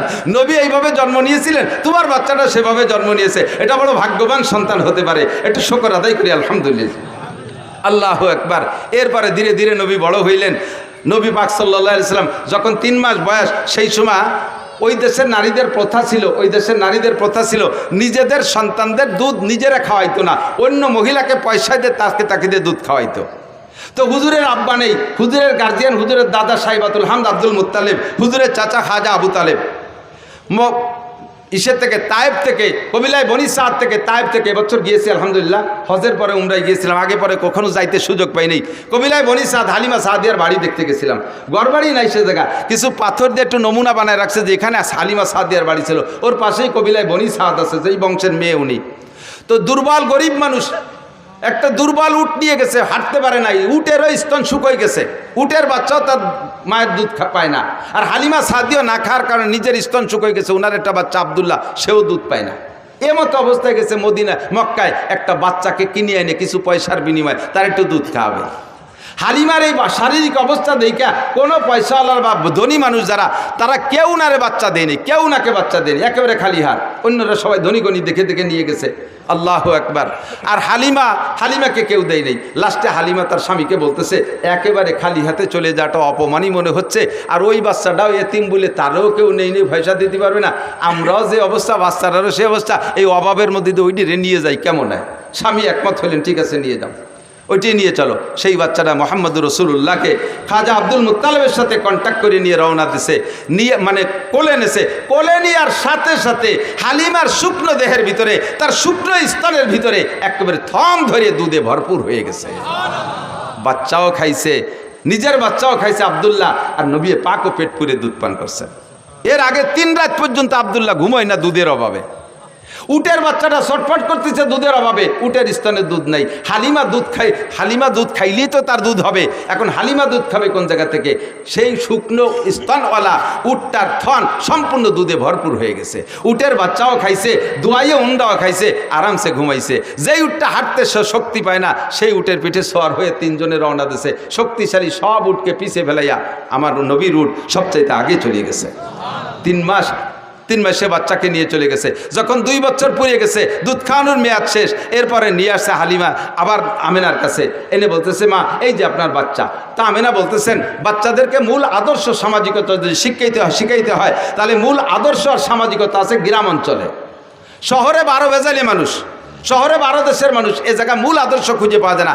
আদর্শ আসল ভাষা গ্রাম অঞ্চলে, মূল আদর্শ গ্রামে। কাজেই বাচ্চাটাকে আরও কয়দিন রাখেন, আরও কিছুদিন রাখলেন। 4 বছর যখন রাখছে, 4 বছরের ভিতরে ফাঁকে একবার আব্দুল্লাহ আর হুজুর 2 জন পাশে এক জায়গায় খেলাধুলা করতে গেছে। হালিমার ঘরের থেকে বেরোইয়া আমি সে জায়গাটাও দেখে আসছি আলহামদুলিল্লাহ।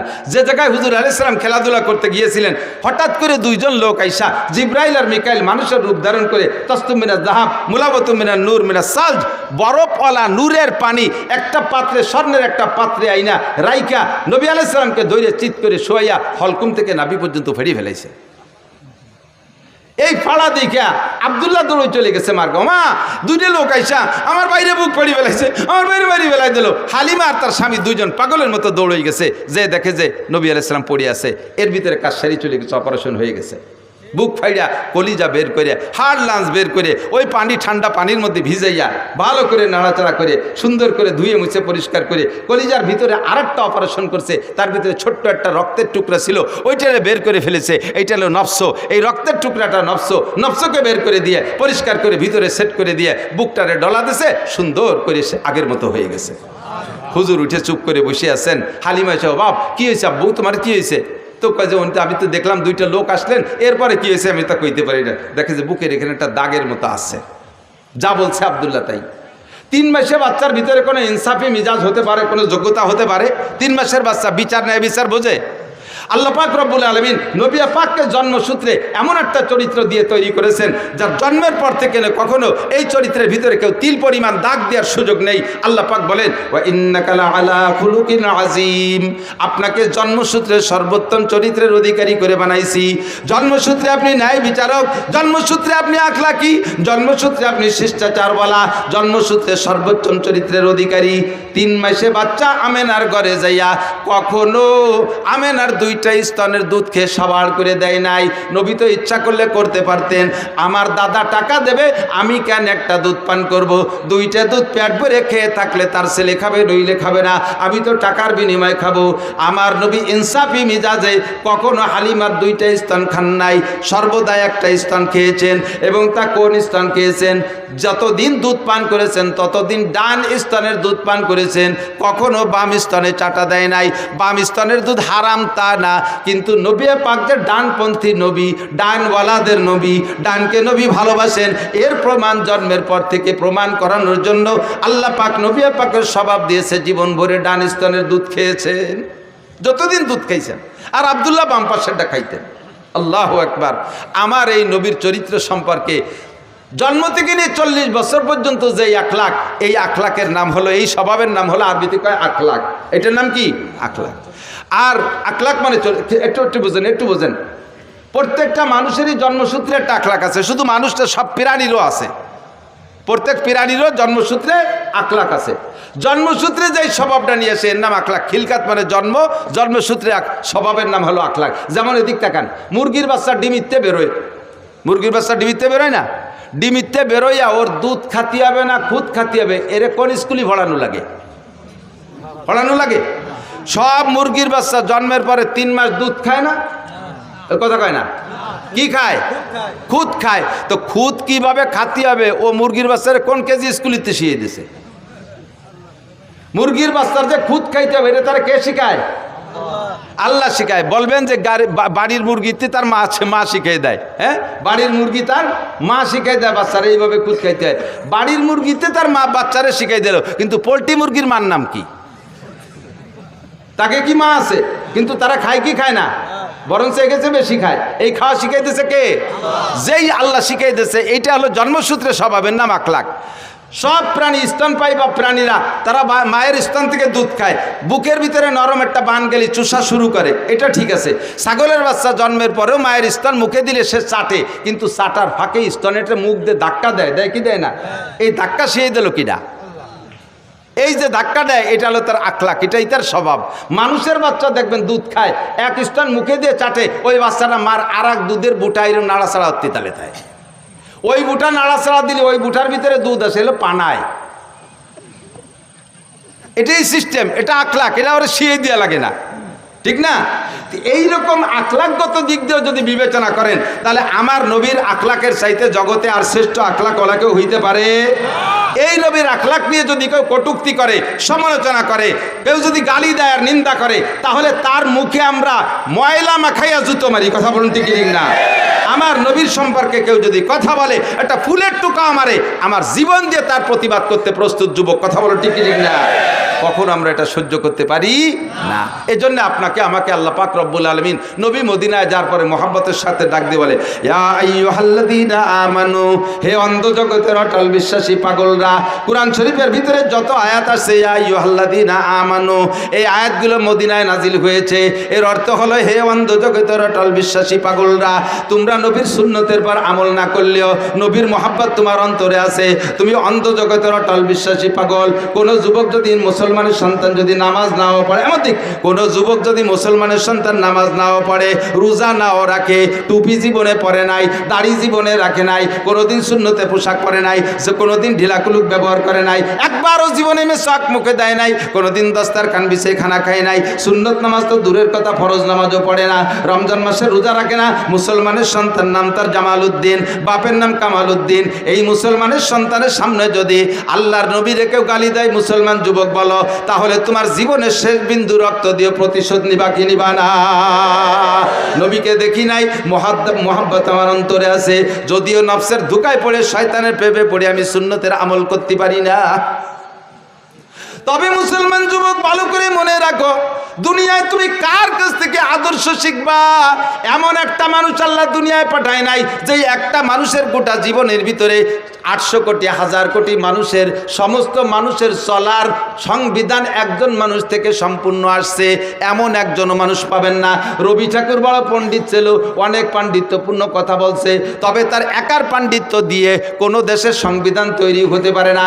কাজী নজরুল পণ্ডিত মানুষ ছিল, তার পাণ্ডিত্য দিয়ে গোটা বিশ্ব চলতে পারে না। আরও যত বড় বড় বিজ্ঞানী চলে গেছে, একজনের পাণ্ডিত্য আর তার নীতি কথা দিয়া সারা দুনিয়ার মানুষ চলতে পারে না। কিন্তু আল্লাহ একটা মানুষই বানাইছে, যে একটা মানুষের গোটা জীবনের জন্ম থেকে মৃত্যু পর্যন্ত 63 বছর হায়াতকে যদি কেউ স্মরণ করে, তাহলে 800 কোটি না 8 লক্ষ কোটি মানুষও যদি আসে, তাও ওই একটা মানুষের ভিতরে, একটা মানুষের থেকে সমস্ত মানুষের চলার পাথও সংগ্রহ করতে পারে কি পারে না? সারা দুনিয়ার সমস্ত মানুষের আদর্শ একটা মানুষের ভিতরে। আমার নবীর আদর্শ লক্ষ্য করেন, এদিক তাকান। নবী পাক মানুষকে সালাম দিয়ে সাক্ষাৎ করতেন। কতক্ষণ কি দিয়ে? আর এই ইদানিংকালে এই কবেতে শুরু হয়েছে আমি তা কইতে পারি না। জেনারেল সংবর্ধনা, জেনারেল মানে ডিপার্টমেন্টে যারা আছে, সুন্নত বাদ দিয়ে যারা অন্য জাতি আছে, তারা সম্মান প্রদর্শন বা সাক্ষাতের সূচনাটা কি দিয়ে করে? 1 চড় 1 লাথি। সেনাবাহিনীতে দেখেন নাই, হলিন্দে দাঁড়াইছে, অফিসার যখন আসে তখন কি করে? চড় দেখাই দিছে, দিতে পারলাম না, দেখে রেখেন। এরপরে গুম করে একটা লাথি মারে, কই লাথিটাও দিতে চাইছিলাম তা পারলাম না, এই জন্য মাটিতে দিলাম। এক সার এক লাথিতে সম্মান প্রদর্শন, সাক্ষাৎ, এটা কোন আদর্শ হতে পারে? আমার নবীর আদর্শ আফসুস সালাম, সাক্ষাৎ হবে কি দিয়া? জোরে বলেন কি দিয়া? আরে কন্যা কি দিয়া? সালাম হবে, ক্লিয়ার সালাম। বলেন আসসালামু আলাইকুম ওয়া রাহমাতুল্লাহি ওয়া বারাকাতুহু। আমার নবী সালাম দিয়ে, কি সুন্দর কথা না? আপনিও উত্তর দিচ্ছেন ওয়া আলাইকুম আসসালাম ওয়া রাহমাতুল্লাহি ওয়া বারাকাতুহু, সেম একই কথা, একটু উল্টোভাবে বলছেন, তর্জমা একই। আপনার উপরে আল্লাহর পক্ষ থেকে শান্তি, রহমত আর বরকত নাজিল হোক। বলেন না সুবহানাল্লাহ? আমিও বলছি, আপনিও বলছেন। হুজুর বলেন আফসুস সালাম, বাপে ছেলেরে সালাম দাও, স্বামী স্ত্রীকে সালাম দাও, স্ত্রী স্বামীকে সালাম দাও, সন্তানরা আব্বারে সালাম দাও, দাদায় নাতিরে সালাম দাও, নানায় নাতিরে সালাম দাও, উস্তাদ ছাত্ররে সালাম দাও, ছাত্র উস্তাদরে সালাম দাও, চাচায় ভাতিজাকে সালাম দাও, সবাই সালামের প্রচলন দাও, তার মানে দোয়ার প্রচলন দাও। এত মানুষ যদি একে অপরকে দোয়া করে, আসমান থেকে রহমত আর বরকত নাজিল হইতে বাধ্য। পদ্ধতিরা কত সুন্দর না? এরপরে আসেন একটু সাক্ষাতের একটু মুসাফা করেন, হাতে হাত মিলিয়ে সুন্দর করে একটা জাকি দেন। আমার নবীর আদর্শ, হাতে হাত দিয়ে মুসাফা করে হাতে জাকি দিলে নবী বলেন হাতের থেকে সমস্ত সগীরা গুনাহ ঝরে পড়ে যায়। জাকিটা মাইকে জুবিয়ে দেবেন, আবার বেকায়দা জাকি দেবেন না। তাগলা 7 ফুটে জুয়ন একটা আমার মতো দুর্বল মৌলবীরা যদি হাত ধরেন খোট টান দেয়, তাহলে গুড়াইতে খুলিয়ে যাবে না, সিস্টেম না। হালকা করে এমন জোরে দেবেন না যে হাতের আঙ্গুলগুলো কড়কড় করে ভেঙে যায়। সুন্দর করে ভদ্রতার সাথে। আবার অনেকে মুসাফা করে এইরকম আঙ্গুলির মাথায় দিয়ে, এটা মুসাফা হয়নি। দুইজনের বৃদ্ধাঙ্গুলের গুঁড়া এক জায়গায় মিশে যাবে, এভাবে সুন্দর করে হালকা করে একটু মৃদু চাপও দেবেন, হালকা একটা জাকি দেবেন মোহাব্বতের সাথে। সবচেয়ে সুন্দর 2 হাত দিয়ে করা, আপনারও 2 হাত, তারও 2 হাত। আর করোনার পরে তো মুসাফা হয়ে গেছে বক্সিন, দেখছেন না? বক্সিন দিয়ে মুসাফা হয়। বক্সিন হাতে না দিয়ে না হে দেওয়া উচিত। হাতের মধ্যেই করোনা ঢুকছে, শয়তানি যত আইসে গেল না কয়ে পারি না। করোনার সময় সুয়াইসে বানাইছে করোনারে, একজনের সাথে একজন কথা বলতে গেলে দূরত্ব বজায় রাখতে হবে। মুখের শ্বাস আর একজনের মুখের ভিতরে চলে গেলে তার ভিতর দিয়ে নাকি করোনা চলে যায়। আল্লাহর রহমতে করোনার বছর প্রত্যেক দিন আমাদের মাহফিল ছিল, একই মাইকে 5-6 জন বক্তা আমরা ওয়াজ করে গেছি। আমি কথা বলতেছি, হালকা হালকা থুকও ছিটতেছে, ওর মধ্যে যাচ্ছে, শ্বাস যাচ্ছে। আমার পরে আর একজন আসতেছে, প্রায় 500 বক্তার সাথে করোনা সিজনে ওয়াজ করলাম, এর একজনের কি করোনা ছিল না? তো ওর মধ্যে তো আমার নাহের মধ্যে করোনা গেল না। এত করোনা আসে কোন জায়গাতে? সম্পূর্ণ মিথ্যে কথা। স্কুল কলেজ ইউনিভার্সিটি সব বন্ধ করে দিয়েছিল, কেজি কিন্ডারগার্টেন সব বন্ধ, আমাদের মাদ্রাসাগুলো খোলা ছিল। আর মাদ্রাসা খোলা থাকার কারণে কেজি স্কুল প্রাইমারি বন্ধ হওয়ার কারণে ওই সময় ওরা তো যাইতে পারতেছে না, পোলাপান ঠেলিয়ে সব মাদ্রাসায় দিছে। বাড়ি থাকে স্কুলে 5-6 ঘন্টা থাকে, মা বাপ কিছুক্ষণ বিরত থাকে। আর স্কুল বন্ধ, সব বাড়ি থেকে, মা আটা আদাও চানাচুর খাবো, আব্বা আটা আদাও মামা খাবো, আম্মা আটা আদাও বড় মামা খাবো, নানা খাবো দাদা খাবো। এই খাতি খাতি মার আসল সাহেব, বাপের পকেট শেষ, দায় ঠিক কয় দেহ দিয়ে আশেপাশে মাদ্রাসা খোলা আছে নাকি, এ তোর বাড়ি রেখে টিকতে পারতেছি না। দাইয়ে পেয়ে সে মাদ্রাসায় দিয়েছে, মাদ্রাসা ওভারলোড হয়ে গেছে, মাদ্রাসার ঘরের জায়গা কম, ছাত্র বেশি, সুতি দেবো কোন জায়গায়, কিভাবে রাখবো? ইলিশ পাইলিং জেলখানার মতো ক্যাসিং দিয়ে ঠ্যাঙের মধ্যে পা উড়িয়ে দিয়ে একটার সাথে একটা মিশাই কাজ করে ঠাইসে পাড়াইয়ে গাদায় ছোঁয়াই তুইছি, একটা নাকের নিঃশ্বাস বেরোইয়া আর একটা নাক দিয়ে ডুয়ে পিছন দিয়ে বার হয়ে গেছে, তবু আল্লাহর মধ্যে করোনা হয়নি। কতক্ষণ ঠিক না? বয়তে যারা ডবল মাছ ঠুসি পড়ছো তারাই করোনায় মরছো। ইসলাম, আল্লাহ নবী বলেন ইসলামের মধ্যে সোয়াইসে বলতে কিছু নাই, ইসলামের মধ্যে লক্ষণ বলতে কিছুই নাই, সোয়াইসেও নাই লক্ষণও নাই। রাতের বেলা লক্ষণ রে ভয় পায়, রাতের বেলা বুতুম পাখি ডাকে, আদওয়া হাম এরকা হাম বুম, বুতুম পাখি ডাকলে ওই আরবে প্রথা ছিল, বিল্ডিংয়ের ঘরের উপরে ছাদের উপরে কুক কুক করে ডাকলে কার জন্য আগা ফাদা হইবে না, রোগ ব্যাধি হবে, কইতো না এরকম। এখনো গ্রামাঞ্চলে তো এই প্রথা চালু আছে, আদৌ বিশ্বাস করবেন না। সে ডাকতেছে রাতের বেলা, সে জিকির করে, কুক কুক করে জিকির করে। আর আপনি যদি কন যে ও রোগ ব্যাধি ডাকি আনতেছে, তো জিকির করবে কি? আপনি তো না হেতেল যে ঘুমাইছেন, ও তো একটু জিকির করে। তাও যদি আপনার রোগ আনে তাহলে আনলি আনো। কাউরা বাড়ির মধ্যে ডাকতে ডাকতে গেছে, কি যেন দুঃসংবাদ দিয়ে গেল। তা কাউও বাড়ির মধ্যে ডাকতে ডাকতে কি করে কা কা করে ডাকছে না? তা কাউও কি কাকা ছাড়া আর কি কোরআন শরীফ পড়তে পড়তে যাবে? তুমি মুসলমানের জীবনে আলহামদুলিল্লাহ পারো না, আর কাউরিতে কোরআন শরীফ পড়াচ্ছ। আর সে ডাকলি তোকে যদি গজব আসে তা আসুক, কিছু মনে করবে, এগুলো কিছুই না। ইসলাম যা বলতে চাইছি, এই সেই শেখে শুরু হয়েছে বক্সিং দে মুসাফা, এটা সম্পূর্ণ সুন্নতের খেলাফ। মুসাফা করবেন নিয়মতান্ত্রিক। এরপর একটু মোয়ানাকা, নবী পাককে ভালোবাসা বিনিময়, সিনার থেকে সিনার সাথে মোহাব্বত বিনিময় করা হয়, গলার সাথে গলা মিশন, আরবিতে কয় মোয়ানাকা। উনুকুন মানে গর্দান, দুইটা গর্দানকে মিলে নুকে বলা হয় মোয়ানাকা। এটা হবে সিস্টেম, প্রত্যেকের ডাইন পাশে একবার, প্রত্যেকের ডাইন পাশে আবার মুখস্থ করেন। মোয়ানাকা কয়বার, কুলাকুলি কয়বার, প্রত্যেকের ডাইন পাশে। আপনিও ডাইন আনবেন, আমিও ডাইন আনবো, তাহলে এক পাশ হবে, তিন পাশ না, এক পাশে গলা মিশিয়ে দেবেন, সুন্নাত। গলা মিশেবেন, পেট না। বুড়ি এত বড়, গলা মিশানো কত কঠিন না?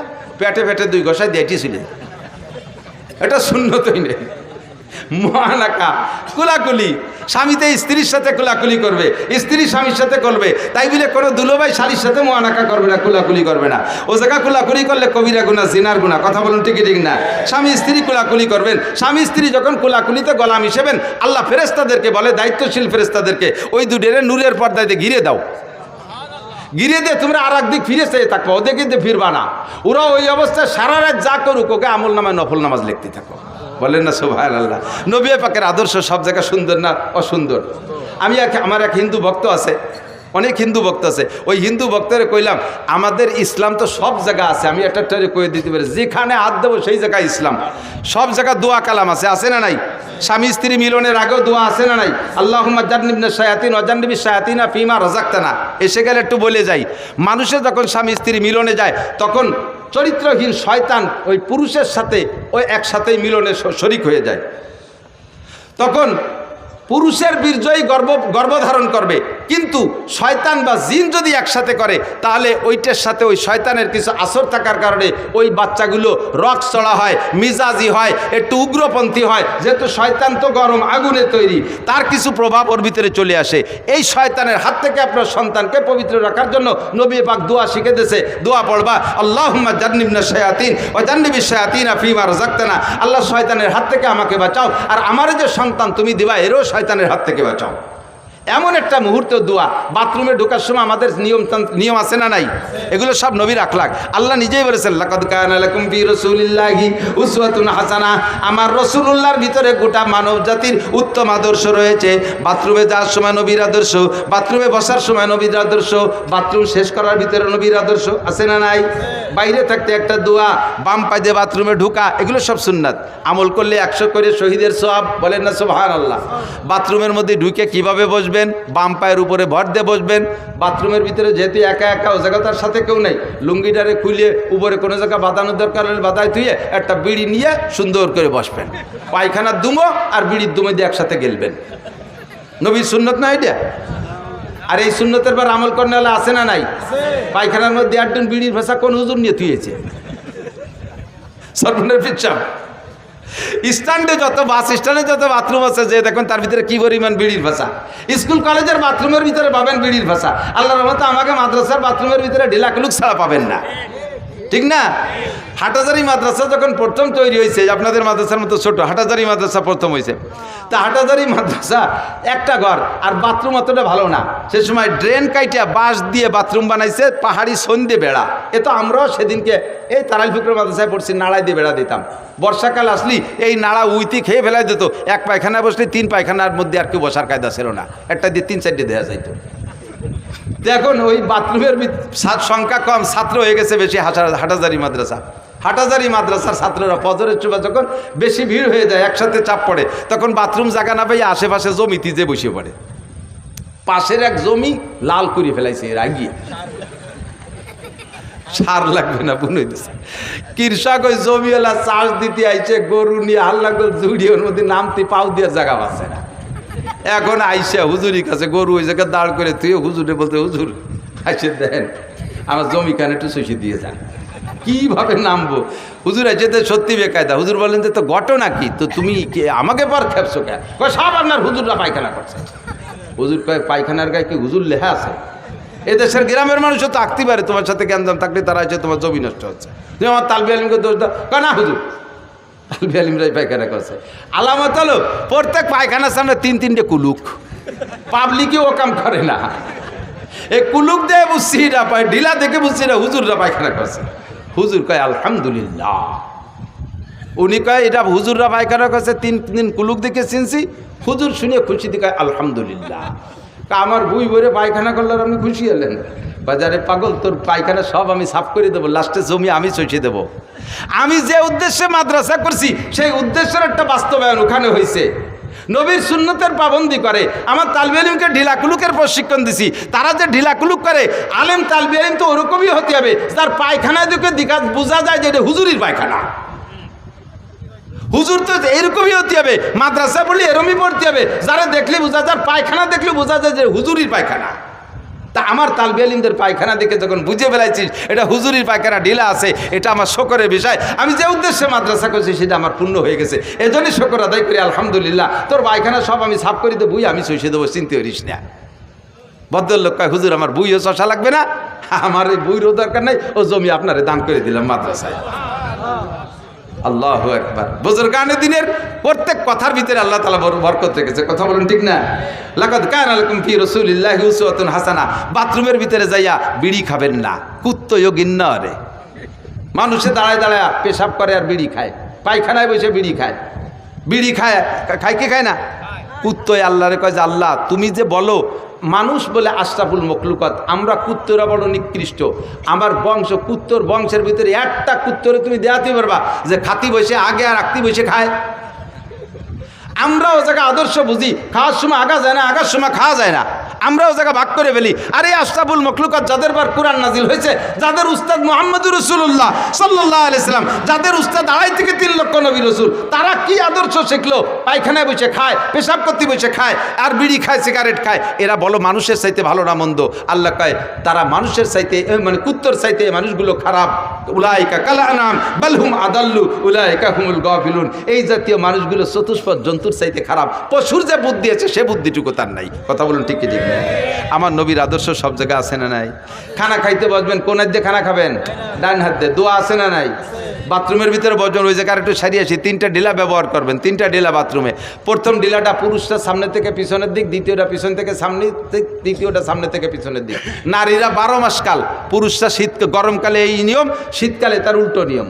শীতকালে শরীর একটু তো ক্লোজ হয়ে আসে, এই জন্য শীতকালে প্রথম ডিলাটা পিছন থেকে সামনের দিক, দ্বিতীয়টা সামনে থেকে পিছনের দিক। আর নারীরা 12 মাস কাল, প্রথমটা সামনে থেকে পিছনের দিক, দ্বিতীয়টা পিছন থেকে সামনে, তৃতীয়টা সামনে থেকে পিছনে।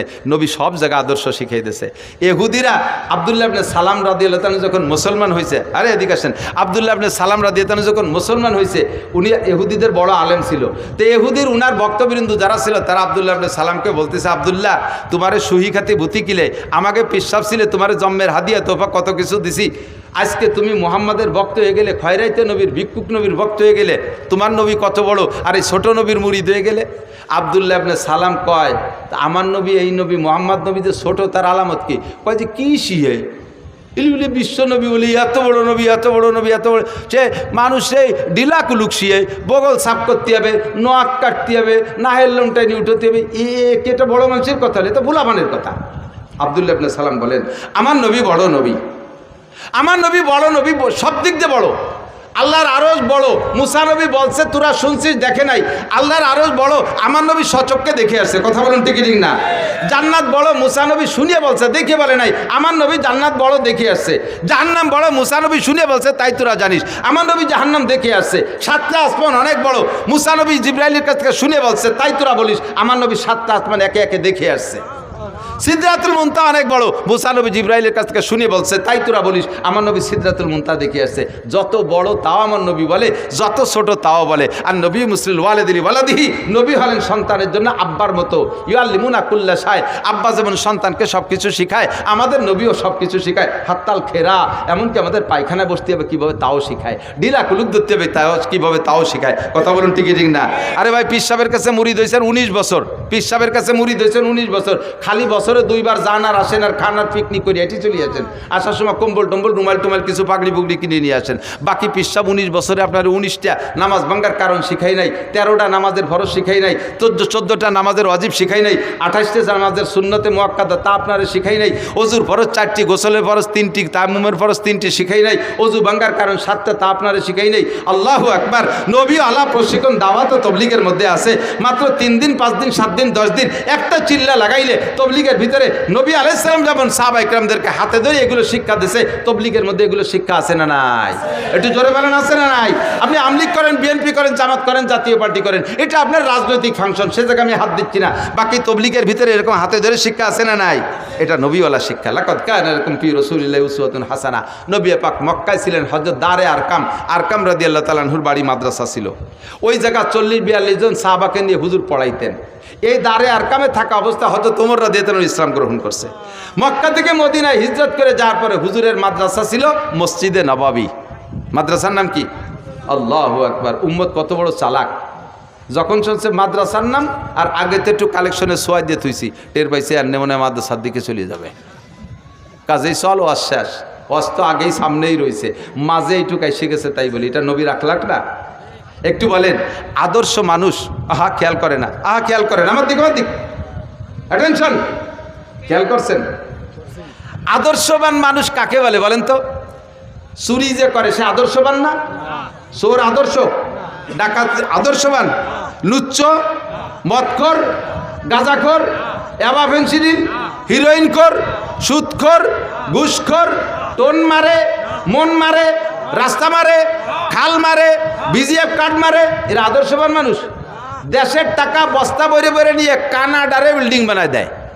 সোকালারা ভাত পায় না কানাডারে। কানাডা আছে না, দেশের নাম কানাডা, কানাডা, কোটি কোটিকায় কানাডা। বাংলাদেশের সোকালাকে টাকা নিয়ে কানাডা বিল্ডিং বানায়। এ কাজ কি ভালো না মন্দ? এটা মন্দ না ভালো?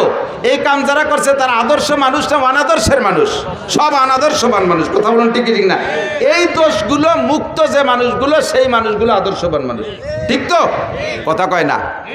আল্লাহর কসম দিয়ে বলবো, এই দোষের একটা দোষও আমাদের মাদ্রাসার কোরআন পড়নেওয়ালা আলেম তালিম দেয়াল বিলিম ছাত্রদের মধ্যে পাবেন না। ঠিক না? যারা এই বড় বড় মোটা মোটা তাকে মারিয়ে গেছে তারা কোন মাদ্রাসার ছাত্র? হাটাজারি, পটিয়া, বাবুনগর, জিরি, নাজিরাট, লালবাগ, ফরিদাবাদ, মালিবাগ, যাত্রাবাড়ি, গহরডাঙ্গা, শামসুল উলুম, কাসেমুল উলুম, দারুল উলুম, তারাইল বুকরা, খুলনা দারুল উলুম, দেওবান, নিউটাউন, করাচি, এরা কোন মাদ্রাসার ছাত্ররা? এই সব আকামগুলো করছে যারা, তারা করছে। আমি সে শিক্ষার সমালোচনা করতেছি না। ওই জায়গায় শিক্ষিত হইয়া ওই বিশ্ববিদ্যালয় পড়িয়ে আমার গোপালগঞ্জের বর্তমান ডিসি বিসিএস পাস করে চাকরিতে জয়েন্টের আগে পাকিস্তান 3 চিল্লা দিছে। কয়েকদিন আগে ডিসি স্যারের বাড়ি আমাদের 10 জন হুজুরের বাসায় দাওয়াত খাওয়াইছে, দস্তারখান বিছে খানা খাওয়াইছে। এত বড় সুন্নতি দাড়ি। ফজরের নামাজ পড়ে আপনাদের মহারাজপুর মসজিদ মাদ্রাসার মসজিদে একদিন এসে ফজরের নামাজ পড়ছে। যে লোকটা গোপালগঞ্জ থেকে গাড়ি চালাইছে মহারাজপুর ফজর পড়ে, ওই লোকটা নিশ্চয় তাহাজ্জুদ পড়ে রওনা দিছে। উনিও বিশ্ববিদ্যালয়ের ছাত্র। हर दो गो जम्बूरे खुर्दाजे के फूल जाइके शादर नहीं सुजा देगा रासल हर दो गो आहू गया कुर्दन दो आब जिए के सरगीनो देगर मिश्को नाब একই জঙ্গলে থেকে দুইটা হরিণের ঘাস খায় ঘাস পাতা খায় একই জঙ্গলে থেকে একটা হরিণের পেট থেকে শুধু পায়খানা বের হয় আর একটা হরিণের পেটে মৃগনাভি কস্তুরী হয় একই বিশ্ববিদ্যালয় থেকে এই ডিসি সাহেব আরেক বিশ্ববিদ্যালয় থেকে আরেকজন ঘুষখোর ডিসি সাহেব একই বিশ্ববিদ্যালয় থেকে পয়লা BCS cadre DIG Rafiqul Islam শিমুল তার ঘরের ভিতরে ডাইনিং টেবিল নাই দস্তারখান বিছে খানা খায় বাংলাদেশের একজন ঊর্ধ্বতন একজন পুলিশ অফিসার সুন্নতি দাড়ি তার মুখে তাহাজ্জুদের নামাজ পড়ে হক্কানি কামেল পীরের কাছে বায়াত সেও কিন্তু বিসিএস ক্যাডার কলেজ বিশ্ববিদ্যালয়ের ছাত্র আর ওই বিশ্ববিদ্যালয় থেকে পড়ে আরেকজন পুলিশ এসপি সে কুষ্টিয়ার যখন ডিউটি করে কুষ্টিয়া পুলিশ লাইনে সেই সময় কয় আমার এই মৌলবেদিকে দেখলে আমার গায়ে জ্বালা ধরে আমার জানাজার নামাজ আমি নিজেই পড়াতে পারি কিছু বোঝে নেই ওর জানাজা বলে ওই পড়াতে পারে তা কি মরার আগে ভরবি না পরে ভরবি গাদা কত বড় আনাড়ি কত বড় নির্বোধ তার জানাজার নামাজ বলে সেই পড়াতে পারে একই বিশ্ববিদ্যালয়ে একই জঙ্গলের গাছপাতা খাইয়া একটার ফেট দিয়ে মৃগনাভি আর একটার ফেট দিয়ে পাহের বড়ি বেরিয়ে তালে ছাগলের নেদি কতক্ষণ ঠিক না সাবধান তবে আল্লাহর রহমতে আমাদের এখান থেকে যারা মানুষ হচ্ছে একটা মানুষ আপনাদের গালি দেয় না একটা আলেম আপনাদের গালি দেয় না অকথ্য ভাষায় শক্ত কথা বলে না আপনাদেরকে দেখলে সালাম দেয় আপনাদেরকে শ্রদ্ধা করে কি করে না বিয়াদবি করে উলামায়ে কিরাম বিয়াদবি করে না খেপালি পারা শেষ সময় তো দায় ঠাইয়া একজনে কয় সন্ন্যাসীকে রাগ নাই পিছন দিয়ে যাই কুঞ্চি দিয়ে এরকম সন্ন্যাসীর লুঙ্গিটা উজলই ফেলতেছে একবার উজলইছে রাগ সন্ন্যাসী রাগ অতি নিষেধ এই জন্য রাগ হই নেই দুইবার উজলই ফেলাইছে 3 নম্বর আবার উজলইছে, কারণ দিয়ে এইভাবে যদি পিছন দিয়ে লুকুঞ্চি দিয়ে বাদাইয়ে খালি ভাষা উজলতি তাহলে তাই এই সন্ন্যাসী কতক্ষণ সন্ন্যাসী থাকতে পারে? জীবন ভরে আমাকে রাজাকার, মৌলবাদ, তালেবান, জঙ্গি মঙ্গি কইয়া পিছনের কাপড় উজলতি থাকবেন, একবার কি একটা ষাটি দিতে পারি যে খেপাইয়েন না, ষাটি করবো না। আদব আদর্শের কারখানা মাদ্রাসা। মহিলা মাদ্রাসায় আজ থেকে মহিলা মাদ্রাসা শুরু হয়েছে বাংলাদেশে বেশি দিন আগে না। মহিলা মাদ্রাসা শুরু হওয়ার আগে 100% মেয়েদের কোরআন শরীফ পড়া অশুদ্ধ ছিল। এখন মহিলা মাদ্রাসার মাধ্যম দিয়ে হাজার হাজার মেয়েরা মুহাদ্দিস অভিহিকওয়ালা হাদ্দাসানা পড়াইতে শিখে গেছে। মহিলাদের কোরআন শরীফ শুনলে আপনি আশ্চর্য হবেন, ওদের ব্রেন ভালো, মাত্র 1-1.5 বছরের মধ্যে হাফেজ হয়ে যাচ্ছে। আল্লাহু আকবার। আগে বোরকা পরতো, সে আগে একেবারে আগের মা বোনরা তো একটু ব্যতিক্রম ছিল, তারা তো খাস পর্দা করতো। মাঝে একটা টাইম এসে গেছিল বোরকার নামে ফ্যাশন, মশারি দিয়ে বোরকা বানায়। মশারির মধ্যে দাঁড়ালি পারা সবটা দেওয়া যায় না, তো মশারি দিয়ে বোরকা বানালি কি পর্দা হয়? হয়তো তোরে বাগাইনে মশারিতে মশাই কামড়াবে না, মশারিটা নাইছে গায়ে, দো পাইয়ে গাঁজা খা, মশার কামড়িতে বাঁচতে পারবি না। এই অনাদর্শ কুআদর্শ এগুলো বিলুপ্ত হয়েছে আল্লাহর রহমতে মহিলা কওমি মাদ্রাসার ওসিলায়। ঠিক কি ঠিক না? মহিলা মাদ্রাসার ওসিলায় আদর্শ শরিয়ত সম্মত পর্দার বোরকা মা বোনরা শিখে গেছে, মহিলারা কোরআন শরীফ পড়া শিখছে। আল্লাহু আকবার। ও দোস্ত, আগে এত মাদ্রাসা ছিল না, আল্লাহর রহমতে মাদ্রাসা বাড়ছে, আলেম ওলামা বাড়ছে। নবী পাক মসজিদে নববীতে মাদ্রাসা বানাইছে, ছাত্র ছিল 460 জন। আরে বলেন এদিক তাকান, নবী পাকের মাদ্রাসার ছাত্র কয়জন? 460 জন। ছাত্র কিরা জানেন? জামাল কামাল, লালটু বল্টু, জুয়েল টেল, টুলু লুলু এগুলো না। আবু বকর, উমর, উসমান, আলী, তলহা, জুবায়ের, বেলাল, আম্মার, সোহেব, আবু হুরায়রা, আব্দুর রহমান ইবনে আবু বকর, আব্দুল্লাহ ইবনে ওমর, আব্দুল্লাহ ইবনে আব্বাস, তারপরে সালমান ফারসি, আব্দুল্লাহ ইবনে সালাম রাদিয়াল্লাহু তাআলা আনহুম, আবু হুরায়রা, এই জলিলুল কদর 460 জন ছাত্র নবী পাকের ছাত্র ছিলেন, মসজিদে নববীর ছাত্র তারা। আর মদিনার থেকে মদিনায় যত স্থানীয় ছিল তাদের ক্ষেত খামার হলো, ফসল তো ছিলই, সবচেয়ে বড় ফসল হলো খেজুর গাছ। হুজুর বলছেন তোমরা খেজুর কাইটা প্রত্যেক 10 কানির 1 কান খেজুর এই মসজিদে ঝুলাই থিয়ে যাবা আমার এই আনসার, আমার এই মুহাজিরিন তালবি আলিমদের জন্য, আমার এই 460 জন ছাত্রের জন্য তোমরা খেজুর দিয়ে যাবা প্রত্যেক 10 কানি 1 কান। জোরে কন্যা সুবহানাল্লাহ। এই থেকে প্রথা চালু হলো, ফসলের ওসর মাদ্রাসায় দিতে হবে, সিস্টেমটা নবী পাকই চালু করে গেছে। ফসলের ওসর 40 ভাগের 1 ভাগ, 10 ভাগের 1 ভাগ, 20 ভাগের 1 ভাগ। মদিনার খেজুর 10 ভাগের 10 কানির 1 কান হুজুরের সাহাবাদের জন্য হুজুর এভাবে কালেকশন করতেন। কালেকশনটা শুনলে একদলের মানুষের এই তো মাদ্রাসাটা খুলি এটা বিক্ষে শুরু হয়ে নিয়েছে। সাবধান, এদিক তাকান, লক্ষ্য করেন। দারুল উলুম দেওবান মাদ্রাসা যখন তৈরি হয়েছে তখন কাসেম নানুতুবি রহমতুল্লাহ আলাইহি কালেকশন করতেন মুষ্টি আটা। আমাকে দেশে মুষ্টি চাউল, আমাকে দিকে মুষ্টি চাল আছে না, আপনাদের এদিকে কালেকশন হয়নি? আর খেয়াল করেন না এদিক থেকে, মুষ্টি চাউল কালেকশন হয় না? মুষ্টি চাউল আপনাদের এই মাদ্রাসার মহল্লায় আমি শুনেছি 1000 সদস্য আছে, কমপক্ষে 1000 ফ্যামিলি আছে। মুষ্টি চাউল দিতে কোনো কষ্ট হয় না, একটা ডাব্বা আলাদা বানাবেন, বস্তাতে করে সময় চাউল দেবেন না, তাহলে বরকত হবে না। আপনি প্রত্যেক খাবার যে চাউল তুলে নেবেন রান্নার জন্য, ওর মধ্যে থেকে ছোট্ট 1 মুঠ চাউল এই ডাব্বার মধ্যে রেখে যাবেন, আপনার ভাতও কম পড়বে না। আর 8 দিন 7 দিন পর্যন্ত 1 মুঠ করে যদি 2 বেলাও রান্না করেন, জমা করেন ওর ভিতরে, দেখবেন যে সপ্তাহের মাথায় যে 1 কেজি চাউল হয়ে গেছে। কতক্ষণ ঠিক না? এই 1 কেজি চাউল দিয়ে আপনি জান্নাত কেনেন। হযরত কাসেম নানুতুবি রহমতুল্লাহ মুষ্টি আটা কালেকশনে পাঠাইতেন এলাকায়, দেওবন্দ এলাকায়। তো এক বড় লোক আইসা কাসেম নানুতুবিকে বলতেছে, হুজুর আমার একটা অভিযোগ, আলেম তালবি আলিম আল্লাহ রসুলের মেহমান ইরাই শুক্রবার আসলি খয়রাইতে ব্যাগ নিয়ে বাড়ি বাড়ি ঘুরে দেখতে কেমন দেওয়া যায়, আমার তো খুব খারাপ লাগতেছে। হুজুর বেটা খাওয়াবো কি, সরকার তো টাকা পয়সা দেয় না, মাদ্রাসা জায়গা জমিও নাই, ব্যবসা বাণিজ্য নাই, তাকে খাওয়াতে জন্য মুষ্টি আটা কালেকশন না করলে কি খাওয়াবো? তো ওই বড় লোক বলতেছে, হুজুর আপনার মাসে কতগুলো আটা লাগে আর বছরে কতটুকু আটা লাগে? কয় কেন? কয় যত আটা লাগে সারা বছরের আটা আমি দিয়ে দেবো, যদি চান একবারে দিয়ে দেবো বছরে, তাও নিতে পারেন, মাসে মাসেও নিতে পারেন, বা সাপ্তাহিকভাবেও নিতে পারেন। হুজুর বললেন তবে শর্ত হলো কালেকশন করতে পারবেন না। হুজুর কয় এই কথাটা আমি কালকে রেজাল্ট দেবো, আজকে বলবো না যে কালেকশন বাদ দিয়ে তোমার আটা নেবো কি নেবো না। রাতের বেলা হুজুর বলেন আমার একটা মিটিং আছে, মিটিং কাকের সাথে? মাদ্রাসার কমিটির সাথে না, শিক্ষকদের সাথে না, যারা আটা দেয় তাদের সাথে মিটিং। গিয়ে বেরোইছে হুজুর রাতের বেলা একা একা। দেওবন্দের এক বুড়ি মহিলা, যে মহিলা নিয়মিত আটা দেয়, ওই মহিলার কাছে যে বলতেছে, চাচি তোমাকেও কপাল ভালো আমাকেও কপাল ভালো, এক বড় লোক এসে আমাকে সারা বছরের আটা দিয়ে দেবে আর আমার ছাত্ররা কালেকশন করতে আসবে না, তাকেও বিরক্ত করা লাগবে না, আর তোমাকেও বিরক্ত হওয়া লাগবে না, আমার তালবি আলিমকে টাকা আটা আর দেওয়া লাগবে না। তুমি এ ব্যাপারে কি বলো, তোমার কি মত? বুড়ি লম্বারটা নিঃশ্বাস ছাড়ছে। কাসেম, তুমি তাহলে আমাকে বেচতে যেতে দিলে না, কেন দিতেছে? তুমি তোমার বড় লোককে নিয়ে আর তোমার হুজুরকে নিয়ে বেচতে যাইও। আমরা গরিব গুরবা মানুষ, লেখাপড়া কিছু জানি না, সারা রাতি বাদুর বন্ধু কি করতে পারি না। তোমার তালবে আলিমকে একটু আটা খাওয়াইয়া বেচতে আশা করতেছিলাম, তুমি তাও বন্ধ করে দিলে, তাহলে আমাকে বেচতে যেতে দিবা না? কেমন কথা? বুড়ির এই কথায় নানু তুমি কয়, বুড়ি সারা পৃথিবী যদি দাওয়ান মাদ্রাসা নামে লিখে দেয়, তাহলে মুষ্টি এটা কালেকশন চলবে, কারণ এর মাধ্যমে হাজার হাজার মানুষের জান্নাতে যার একটা দরজা খুলে যায়। কথা বলেন ঠিক ঠিক না? আপনারাই মাদ্রাসায় মুষ্টি চাউল দেবেন, নবী পাক কালেকশন করেছেন, আপনারা মুষ্টি চাউল দেবেন, এর মাধ্যমে জান্নাত কিনবেন। আপনার ছেলে ভাত খাইয়া, আপনার ছেলে ভাত খেয়ে রাতভর ফেসবুক আর ইন্টারনেট দেখে, ল্যাংটা ছবি দেখে, আর আপনার এক মুঠ চাউল খেয়ে মাদ্রাসার ছাত্ররা রাত্রে কোরআন শরীফ পড়ে, শেষ রাতে তাহাজ্জুদ পড়বে। কাজেই আপনার এক মুঠ চাউল এদের জন্য বরাদ্দ দেওয়া যাবে কি যাবে না? প্রত্যেকে প্রস্তুতি নেবেন, আর যেন মিস করবেন না। এই প্রত্যেক সপ্তাহে এক কেজি, মাসে 1 কেজি করে চাউল দেবেন। আপনার সপ্তাহে 1 পোয়াই দেন, মাসে 1 কেজি। মাসে যদি 1 কেজি হয়, 1000 পরিবার হলে 1000 কেজি চাউল হবে, অর্থাৎ 1 টন চাউল হবে।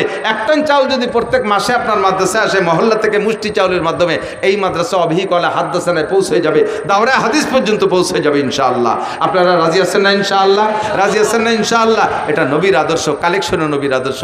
রাতভর বলছি না, এ তো মাত্র শুরু করছে পেশা পায়খানার থেকে, আরও সামনে তো হাজার হাজার রয়ে গেছে, হাজার হাজার লক্ষ লক্ষ রয়ে গেছে।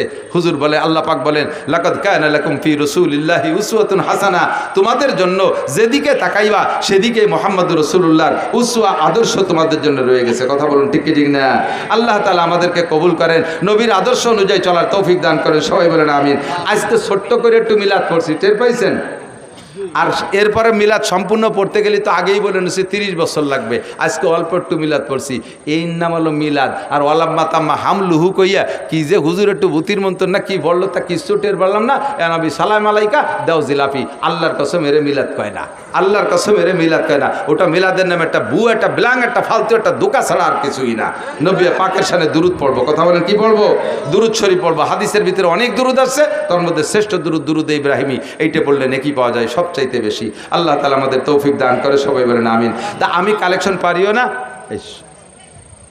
আরে কপাল, এ মাল কোনতে সংগ্রহ করে ফেলেছে, আমার অত্যন্ত মহব্বতের।